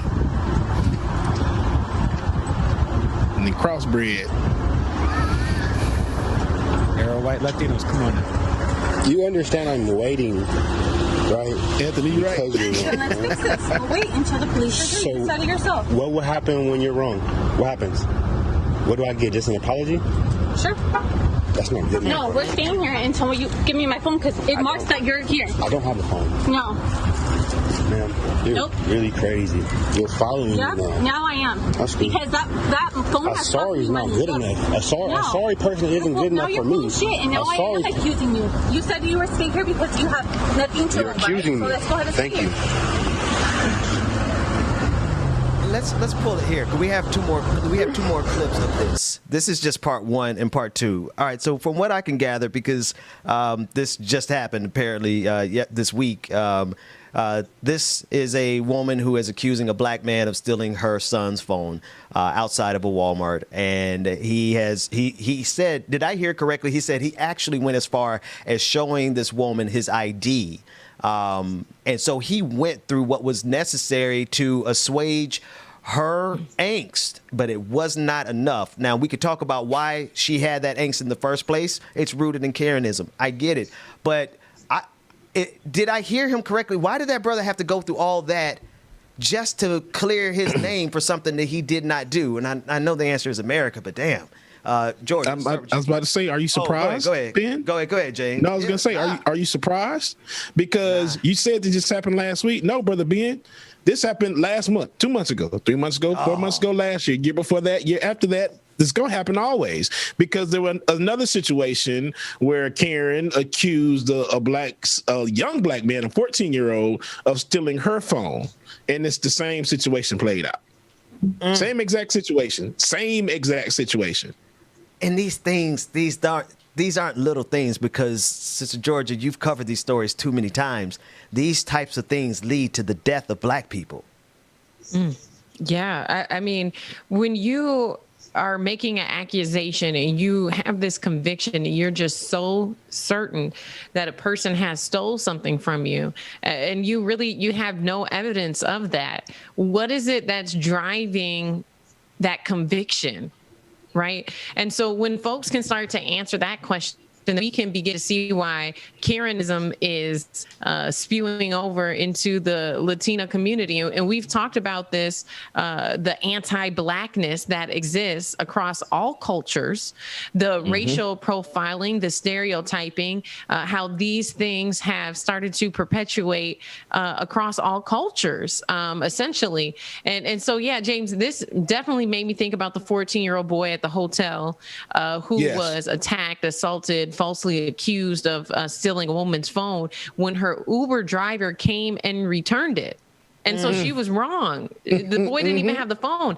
And even if he, in worst case scenarios, right, when you look at the worst case scenario, even if someone is guilty of what they're being accused of, what we're seeing is that people who are suffering from this illness called Karenism is that they are taking matters into their own hands. And so it's disturbing, but the reality of it is, as James pointed out, this is not a new thing. This is something that has been happening. It's just now the difference is it's being caught on camera. That's it. Absolutely it. Brother Galloway. So my ethnic studies background is coming in here because there's some historical things we have to think, to take into account. Again, just reminding us that this is not new. 1767, Carolus Linnaeus and his treatise on his foray out of taxonomy and botany into racial sciences began to write about the phenotypical and behavioral characteristics of different racialized groupings in that formation. Again, 1767 era is when he's doing his writings. He refers to the Africanus, black folks, as crafty, indolent, negligent, and governed by caprice or animalistic instincts.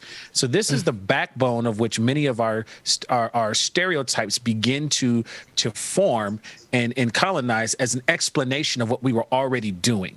And so when you carry that forward, media messages, when you carry it forward to, in Hurricane Katrina, reporters referring to black folks as looting and white folks as finding and surviving, when you look at what you have talked about in other stories, I mean, these patterns aren't new.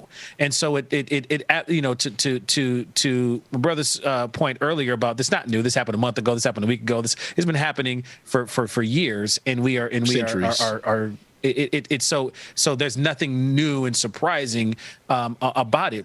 what I also want to put forward, especially in terms of the anti-blackness, we have to be aware of our conflations. And I'm not saying that we're making it here. I'm just saying that generally we fail to understand that the lumping of the pan-ethnicities that we have in Latinidad, in Asian community spaces, it encompasses a spectrum. I mean, Mexico at one point had so many mestizos or mixtures that we couldn't keep folks apart because folks kept crossing those boundaries because love is love. And so we were a mestizo nation, but that did not take apart, and I'm just using this as one example, that did not take apart the fact that we have a people who are a mixture of indigenous, Black, and European heritage. And so when we talk about Latinx experiences, that there are white Latinos, there are Black Latinos, there are indigenous Latinos, there are Asian Latinos, the anti-Blackness across all of that, and in our own community. The suspicions that come along when theft happens, we can't ignore that we also have drunken the Kool-Aid of that white supremacist piece. So facts, big facts. I just want to put the contextual pieces in place as we have this conversation. Because that conversation right there, what Anthony just said, that's whole nother topic of discussion. That's a whole sermon. And a whole black table talk. Yeah, there's a whole lot in that. We say we want to fight for equality and get away from everybody else, but goddamn it, we fighting amongst ourselves so much that where we going? Hey, let me ask you, how we have, you don't have to answer. I will be the victim here. I will put myself as a sacrifice. I've had to catch myself locking my doors as I pass through certain neighborhoods. Like, what is that? Like, it's the training. It's an inherent training that is wired in all of us because we're born and bred in the system. Let me throw this just because you got me in my wheelhouse now. All right. So, when we talk about the systemic racism space, this is one of the issues in racial discourse, and I'm doing this in Minnesota. So just to put the clear context in there, right? Having to have racialized discourse in the Jim Crow of the North. And one of the things that comes forward is separating our prejudices. We all get to play in that field, right? From the systemic racist pieces. People didn't march and lay their lives down to not be called out their name. They marched and lay their lives out to change structural things that were hurting us. All right. And so we can parse that out. So when we talk about the internalization, right? This is a hard thing to wrap our head around. But when we perpetuate these systemic things on ourselves, it is still propping up a system that puts white at the top and Black at the bottom, even if we are the arbiters of that racial animus. And that's true for any of the anti-Blackness across us. And so we absolutely can do it because we are internalizing it. But I want to be clear that the net structure that we reinforce when we perpetuate that on ourselves is still the system that puts white at the top and Black at the bottom. And we have this racial middle that gets left in flux and structure. And so these are some of the racial projects that we got to pull apart and understand that even though we can accept that we will perpetuate things on ourselves. I used to take kids to Fort Snelling to learn about Dred Scott. All right, who learned that from two women who sued and litigated and won their freedom. Dred Scott was not doing this because he came up with this. He's doing this because he saw it work. And so I would do that and feel great about it, but I would be ignoring the fact that the same place I was taken to, I was ignoring the indigenous history. There was the indigenous women and children interned in that same space after the 1862 Dakota War and not protected from townsfolk coming in there and killing babies and perpetuating harm.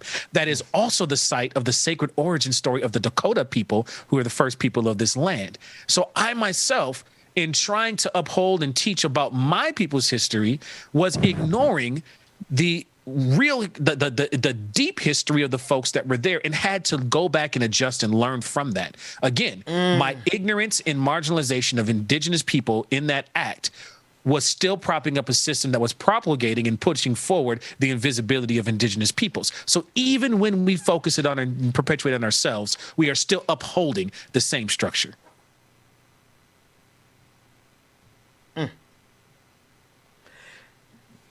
Drop the mic. let's let that resonate. Let's let that resonate. Because I want that to resonate. Let's run part 2 of this clip. Because it went further from there. What do I get? Just an apology? Sure. That's not good enough. No, we're staying here until you give me my phone because it marks that you're here. I don't have a phone. No. Ma'am, You're really crazy. You're following me now. Now I am. That's good. Because that phone has sorry is not good enough. A sorry person isn't good enough for me. Shit, and now I am accusing you. You said you were staying here because you have nothing to. You're accusing me. So let's go ahead and Thank you.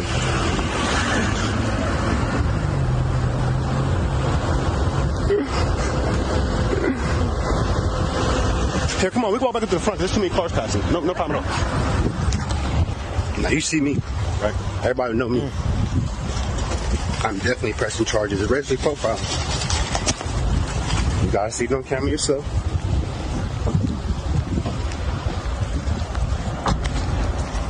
The phone should be following us, right?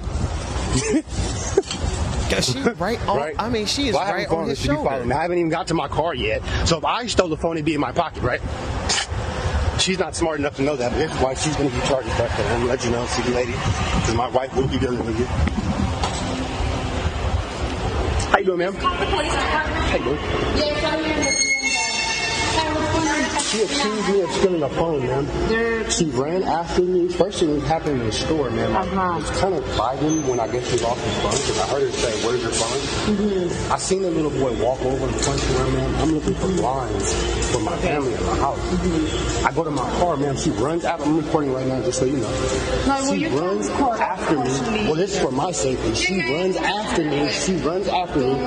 Says, "You have my son's phone," and then I tell her, right? Yeah. And then I tell her, right, I don't have a phone. I pull my wallet out. I show her I don't need to steal anything at all. And if I had a phone, it would be in my pocket because I haven't made it to my car. Oh, I have it on video, her accusing me. I have it, her. The extent to which this brother had to go to prove his innocence. He had to go back to Walmart and appeal to Walmart as if they're an arbiter in this. But he had to find someone because y'all see that brother. How many times have we known, like, how many times have we seen police officers make a U-turn when they see our skin color? How many times have we seen people, like, and this brother, you know, he had tattoos on it. He had his hair up, like, he is a target and he knows this. And so to protect his own self, he said it in that clip, to protect himself, he had to go back into Walmart and seek help from another person. What are y'all thoughts, Georgia? It just feels dangerous. Like I'm afraid for him because I've been in situations where police arrive on the scene and they don't ask questions and they just automatically assume that the big black man is the problem. And even though it's not the case. And so it's very disheartening, you know, like my heart broke a bit because it's when you're watching this unfold in real time, you just don't know how it's going to end. And so when I saw him walk into that store and he turned that camera around on himself, you know, I feared for him because what is, you know, a white officer going to think when he walks up on the scene and sees him and sees her? And so I guess there was a sense of relief knowing that he was going in Walmart trying to, you know, it's almost like trying to get a witness, trying to get someone who can attest to your character before the cops arrive so that you're not, you know, advocating for yourself. And so I think it was wise, but it's just unfortunate that that is the society that we live in, that we've seen this happen so many times that this brother knew basically out of survival. He's like, I got to find someone who can attest to what's unfolding, someone else who can give an alternative perspective to the situation, just in case the officer who pulls up doesn't believe me. Right. Brother Galloway. There's something about I early on in the clip, this ceased being about the phone.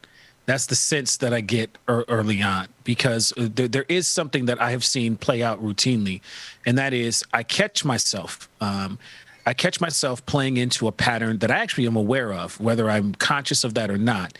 and I have two choices. I can deal with the real, because it's just a phone. I mean, if that's the case, then the phone has locator and stuff like. I mean, there's things that can be done about that. So this ceased being about the phone to me as I watch it.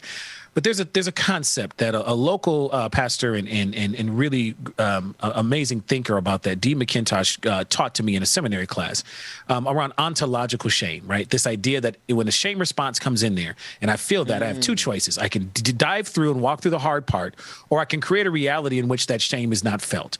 I'm actually watching, in what the sense that I'm getting here is that I have made this about something that I know and am familiar with, and it has caused a shame response. And I can either go, you know what, I might be wrong, and back up and go that route, or I have to see this all the way through because in the hopes that it turns out the way I have wrote it in my mind, because I'm too scared of addressing the reality of the fact that I have just done exactly what this brother has called out. And so I'm curious if that is because I've seen that happen where folks, the only thing I have to cling to is the fact that my racism might be real or justified in some way in the end, because I don't want to face the reality that it won't. And so, that's coming up for me. That's it. I think what I would like to see, to extend that conversation, what I would like to see for a change is someone who realizes, oh, I was just a Karen. You know what? My fault. And then go viral for correcting your error, because it never works out good for you when you double down on your error, is what I'm hearing you say, Brother Galloway. And then Sister Georgia, what I heard you saying was the same anxiety that I felt. I need to know how this story ended. There's one more clip, and we're going to discuss how the clip ended, but just a little bit more background on it. This happened last Monday. So James is right. It wasn't this week. It was last week. Moreno Valley, California. The black man in the video, his name is Yashir Bryant. And you can see he's having the encounter with this Karen outside of a Walmart who accused him of stealing her phone. And as you said, Brother Galloway, it ceased to be about the phone at the point she realized, oops, I literally am a racist. Let's see how it ended. Let's watch this last clip. Her accusing me on video. So I tell her I'm not even gonna leave. So I have nothing to hide. But I asked her, so what's gonna happen? Are we gonna call the police? That's cool. But what happens when the police say I don't have a phone? Then what? Oh, I'm just gonna get a sorry. That's when I was gonna hop in my car, man, because I have a family. You know what I'm saying? I'm a married man. Sitting here dealing with this woman's irate because her husband, our son, can't be responsible for a phone. That's not my fault. But being racially profiled, that's gonna be When hers. we were in the parking lot, it was marking him like right there, but I can't. Where's that now? Still marking me? They should follow us, right? If I have the phone, right, I should follow us in the store. I am going to. She accused me, and it's okay because I have everybody's face that's involved. But I didn't enough to him. It was marking like right where it's at. No, I can't for my safety. Everybody I'm involved in, I understand. When she racially profiled me, her son found the phone. Her son found it, though. It was in the car. Her son found it in the car. So now I'm going to press charges. Ma'am, may I have your name, please? May I have your name, please, ma'am? No. No? Okay, that's okay. I'll get your license plate. I've seen where your son... All right. So this woman, I just want to read this. This is from complex.com. Walmart Karen is seen wearing a Kaiser Permanente shirt, a company that deems itself one of America's leading health care providers. This is reporting from complex.com for not-for-profit health plans in the video, and the company has now responded. They responded on Twitter, and they said the following: "Thank you for sharing this." They said, "This video has been brought to our attention, and we are actively investigating it. The conduct in this video does not in any way reflect the views or belief of Kaiser Permanente." Now, I started reading that thinking that she had that she actually worked for Kaiser Permanente, and I'm sure that's why so many people reached out to Kaiser Permanente to make sure that they knew that there's somebody else out there representing their brand who was engaging in Karenisms. That said, I bring that up because this does not end well for you all. Stop doing this. Stop thinking that you have the right to assert, because her son, Georgia, actually, James, you're back with us. James, her son had the phone. This black man could have died because her son had the damn phone. Man, I'm still trying to figure out why you surprised. This been happening for ages. millenniums. This Emmett Till.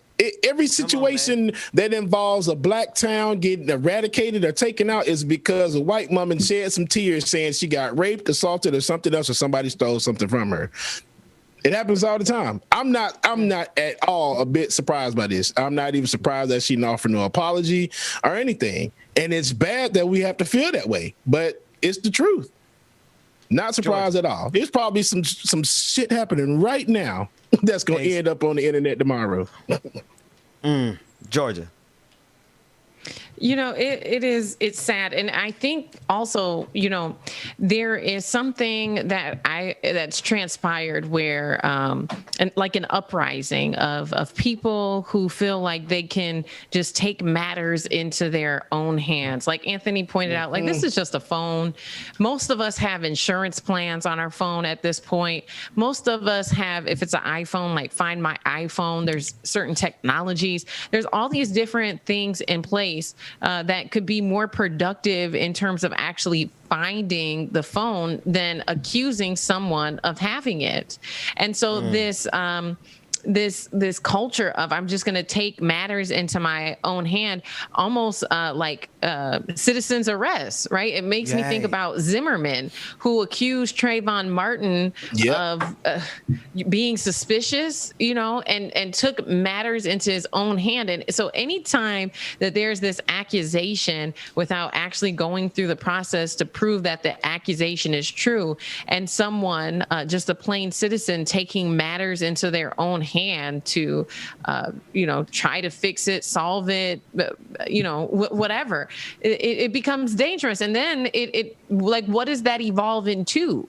And so then I start thinking about January 6th, where you had thousands of people all across this country who had made an accusation about the election being stolen, and they took matters into their own hands.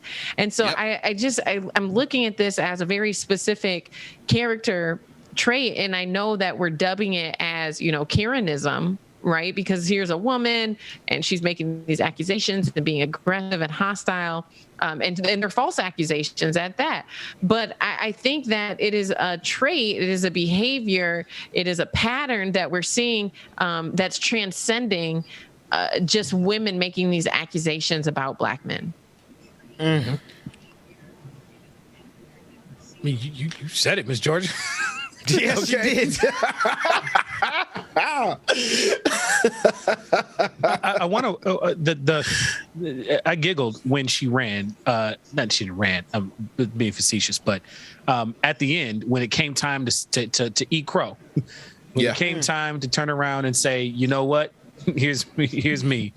She gets in the cart and drags her son. I'm gonna get out of here. I'm just gonna leave this situation as much as possible. He's like, can I get an apology? You know, or can I have your information? And she says no, and dips.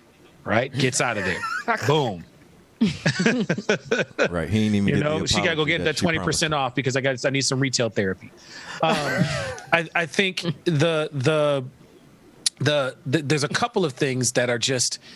That hurt my heart in multiple times. One, that we have a society that is so bound. White supremacy has got us so tense in our conversations that there's no room to do the things that are just natural, like on a just a purely spiritual side, right? There's a practice of having to go and own up and say, you know what, this is the mistake I made. And we haven't provided space enough to do that. And so I think part of the challenge that I'm seeing is I really wish that we could be in a space for her to stop and go, all right, here's what happened, and just deal with the impact that had. The second thing that hurts my heart is the fact that we live in a space where we have to, I mean, it's ingrained in us that we have to go get witnesses. This brother had to get witnesses. Right? We have to get witnesses for our very existence. And it ties all the way back to racialized science saying that we are crafty, indolent, negligent, and governed by animalistic instincts. That is the basis for that space. And this is consistent. And I've said this before, that I have a healthy critique of liberalism and conservatism in the United States in the context that is here. Right. And this pattern exists in conservative spaces. This pattern exists in liberal spaces. We get super predators out of liberal ideations of this same pattern. So we've got to be able to put it all on the table. And those are the things that hurt my heart. I made a little hay out of that super predator comment Hillary Clinton made. So you're in the right company here, Doc. And I think in generally speaking, I hear you can keep us all up on the screen. We're going to go to a quick break. If any of you can stay, I know I appreciate you guys doing this long haul with me for today. Rebecca had to check in with her corporate job, and Brother Mac, like I said, he's been grinding with us away every day. So thank you, Anthony and Georgia, for joining us. If you have to go, by all means. I want us to go to a break, but when we come back, I want to continue some of these conversations because I think we're hitting on something here. Because underneath this is what I think we're going to find, Anthony. I'm going to lure you in. I'm going to lure you into staying for like another 30 minutes. I think what we're going to find that there are structural, systematic ways that this system works against us. And what we learned in the church were some of those systems and some of those structures and how we use it then. We reinterpreted those systems in a way for how we could use it for good. I want to talk about that a little bit when we come back from break. Like it or not, right after this.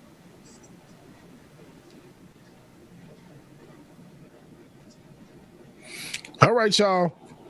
Y'all make sure y'all stay tuned. We got more coming up next. I'm over here having all kind of system issues today, but it's okay. Next week, it's all going to be good. Again, y'all, good morning, good morning, good morning. Make sure that you hit that like button, share, comment, subscribe so you know when like it or not. On the clock and the Benjamin Dixon Show is going down, y'all. No Human Humanist Super Chat is not on this channel yet, but once the Benjamin Dixon channel is back open, then Super Chats resume on there. Once we get to so many, I think that's when they start on this channel. So stay tuned. Super Chats is coming soon to this one. BPD should be back up next week. All right. And see, I'm all kind of freezy and stuff. Freezy.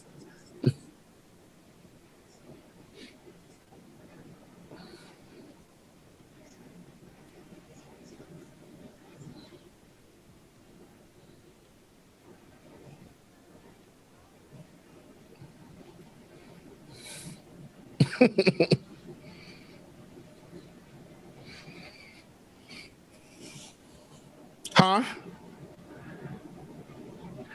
Oh, wait a minute, y'all don't hear nothing? See, man, that's what I'm talking about. Y'all got it now? Still nothing? See, that's what I'm talking about, man. I'm having all kind of issues this morning. And look, ain't nobody in the chat saying nothing.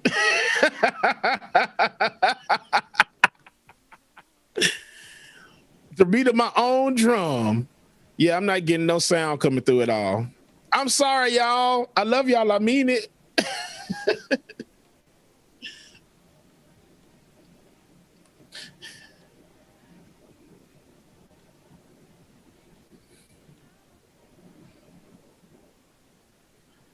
Okay.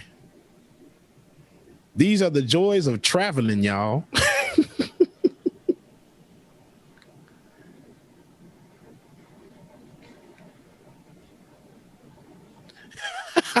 Look, it's not just me.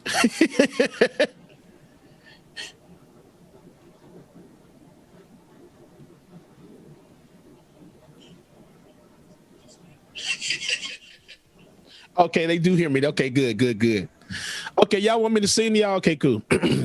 I know you want to leave me, but I refuse. Thank you. There you go. Thank you, Dwayne.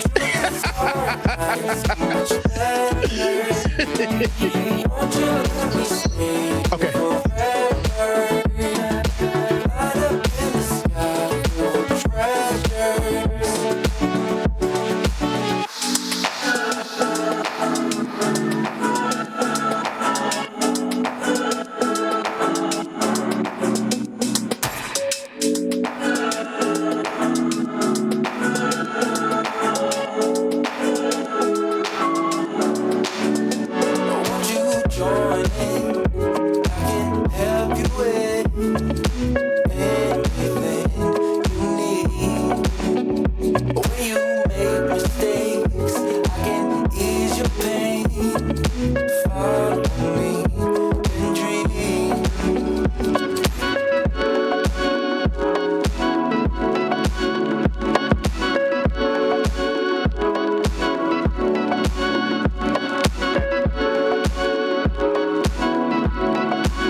Stay forever.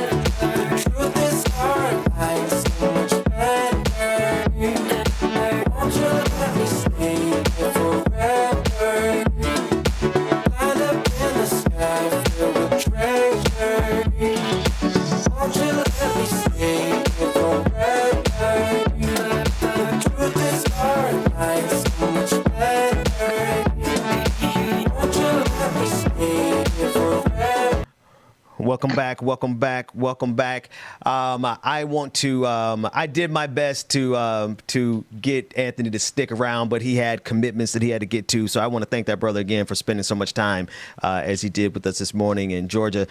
Thank you for hanging out as long as you've been here.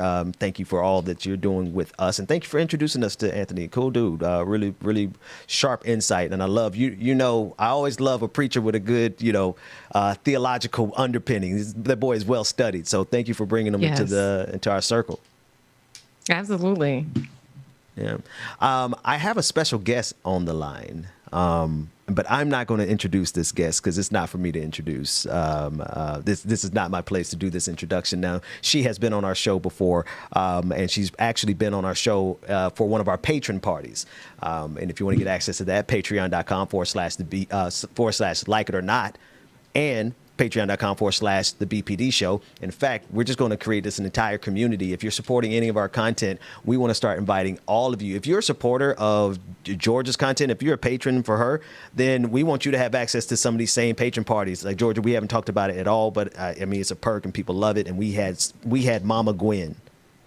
We had Mama Gwen on at one of these patron parties, and it was so fun to talk with her because, James, why would it be so fun to talk to Mama Gwen? Because she a fool. Because she ain't no damn sense. That's all that is. Hi, guys. Hey, Mama Gwen, how are you? She's the matriarch of the family. Good. Bubba's lagging today. You know what, Bubba? Are we gonna have to have a conversation with Mama Gwen without Bubba's microphone because he's lagging? Mama Gwen, can y'all not hear me? My God, where are you in Pittsburgh? Yeah, you know what? I wanted to have you on because you are James's mother. And James, when your microphone comes on, I want you to jump in the conversation. And the last time we were on, we were having a good, loving and heated discussion about who had the best grits. Now, this is a pertinent conversation in the black community. I know we've been talking about some heavy stuff here, but we really got to talk about this because James told me a secret last week that I don't know if he told you yet, but he actually tried some sugar on grits. And I don't know, James. I don't know if I'm with you on that. You might not be in this competition with me because it's not. Did he tell you about the sugar on grits, Mama Gwen? Yeah, let me tell you about that story, okay? When I was a little girl living in the country, you better be careful, in Mama. rural Alabama, Raymer, Alabama, of all places, am I muted? we did everything. Can you hear me? Gwen. Yes, we hear you good. Go ahead, Mama. Okay, good. Go ahead. Okay. I'm just making sure that you ain't about we to tried say everything. nothing that's Butter, gonna get me in sugar, trouble. mayonnaise, jelly, whatever. So I really think that idea of putting sugar in the grits came from way back when, a long time ago. I mean, you ate whatever you had, and I was a little country girl, and we didn't have a whole lot to eat, but our bellies were always full. So I know that's right. Sugar and grits, I've had that myself before. So it's not something that people just make up. It's really a real thing, okay? Yeah. Mama Gwen, you went deep. And it tastes fantastic, Mama Gwen. I wouldn't eat it like that now. It's just cheese and butter and salt and pepper. And when you talk about grits, people don't know. Instant grits are okay if that's what you like, if you want something quick. But to really enjoy grits, you have to get the Quaker old-fashioned grits that you cook. Okay, not the instant ones that you put in the microwave. If you really want some good country grits, you need some Quaker grits. Got me? That's the grits that being cooked. You put the ones in the microwave, Mama. Who cooked the one in the microwave? James, you cook, man. Hey, man, that's almost. I tried sugar and the grits because of a Haitian friend, not Rebecca, but another Haitian friend. But once I tasted it, I was like, oh. It don't taste bad, but it's not something that I'm going to encourage, keep doing. But I'm just like, I don't knock it. I tried it. I didn't knock it. So I love the way she framed the Kool-Aid. Mama Gwen, I'm going to ignore James just a little bit because he tried me with these microwave grits. There have never been a set of grits that I put in the microwave. But I do want to pick up on something that James, what you're saying, or Mama Gwen, what you said. I love how you connected that to the reality of being black. You know, Right. we did come up at a time where we had to eat whatever we could get our hands on. I still try to figure out, Mama Gwen, how my mother and my father, who made, I don't think my daddy at his best made over $50,000 a year at his best, and he worked hard. I have no idea how they raised 6 kids. How did they raise 6 kids? And I'm struggling with 3. How did you do it, Mama Gwen? How did you do all that you did? A lot of prayer. I was married at 19. And my husband and I have been married 47 years. So it took a lot of growing up. It's like we grew up together. We grew up with the kids. And we were both young. My husband was working at a auto parts place. And that was his income for the longest. My concentration was to raise the kids. You know, I got part-time jobs when they were older, but it was a struggle. But back home in Alabama, we knew, as Black people, we knew our place. And as long as we stayed in our place, our children were protected and we were protected. There was a lot of yes, sir, yes, ma'am, no, ma'am. You know, you had to do that in order to get along with the people that were around you. So, like I said, it was a struggle and they made it hard for you. And you might have been doing the same job as your white counterpart, but you were paid less. You know, they tried to make it a secret. You had to keep it a secret about what you were making, but they were paid more than we were. So, you know, it was always a struggle. And my biggest thing was to raise all 4 of my children.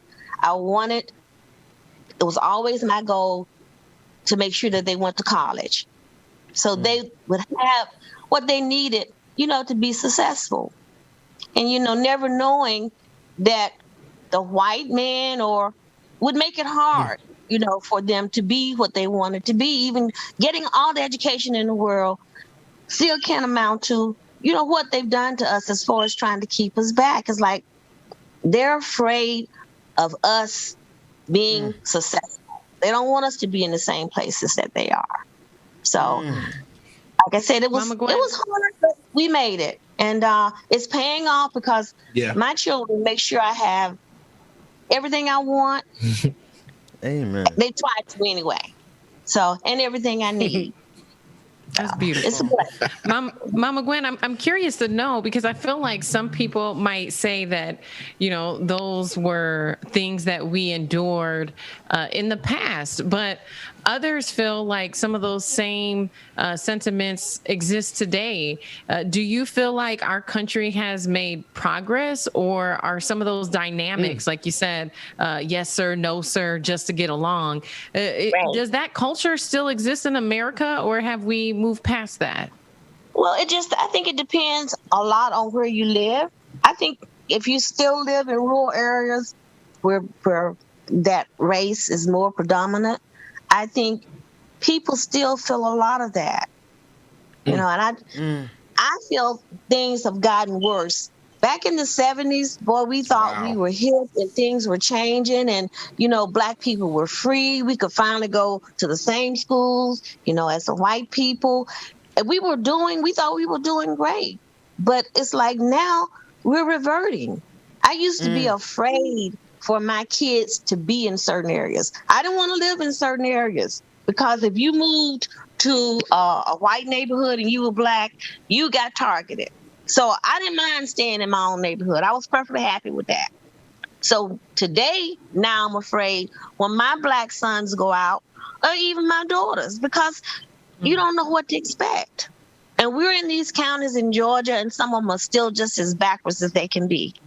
I live in Clayton County, which is supposed to be it's a predominantly Black county. There are white people that live here, but there are more Black people than anything else.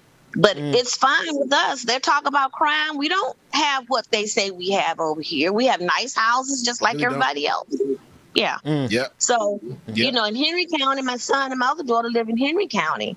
And they see the same things. All live in nice neighborhoods and everything, but they still see the same thing. So racism, to me, has gotten worse. It's almost like we're going backwards instead of moving ahead.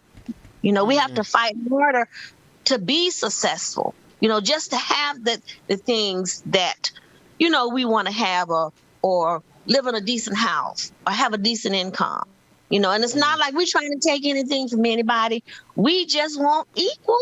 We want everything to be equal, so yeah. That's it. Yeah. Mama, do you think, Mama, that, man, I forgot what I was about to ask you, and it's about to be a good question. Well, but you just killed it right there. Be okay. Wait, hang on. Say that again, Mama Gwen. It's a dispensary right next door to Bubba in the hotel where he's staying. There's a dispensary right next to you, Jay. You all in my Mama business? just called you out. Mama just put you on blast. You know my business. Did you think I wasn't going to tell? And you gotta have a card to get in there anyway. So I was not able to go in there. Helpful. Good. Wait a minute. No, you didn't. Hey, it's only. Hey, man. My mama would have reached through the computer and snatched me up. But that said, she did just tell her. Only I could call Mama Heifer because she. And I'm gonna text you my order. James. That said, Mama Gwen. No, Ben. No. Yes, ma'am. Yes, ma'am. I'm gonna stop. Let me stop. Because you're right. Okay, You've been with Mama Gwen has been with me for a while. Listen, James has been with us.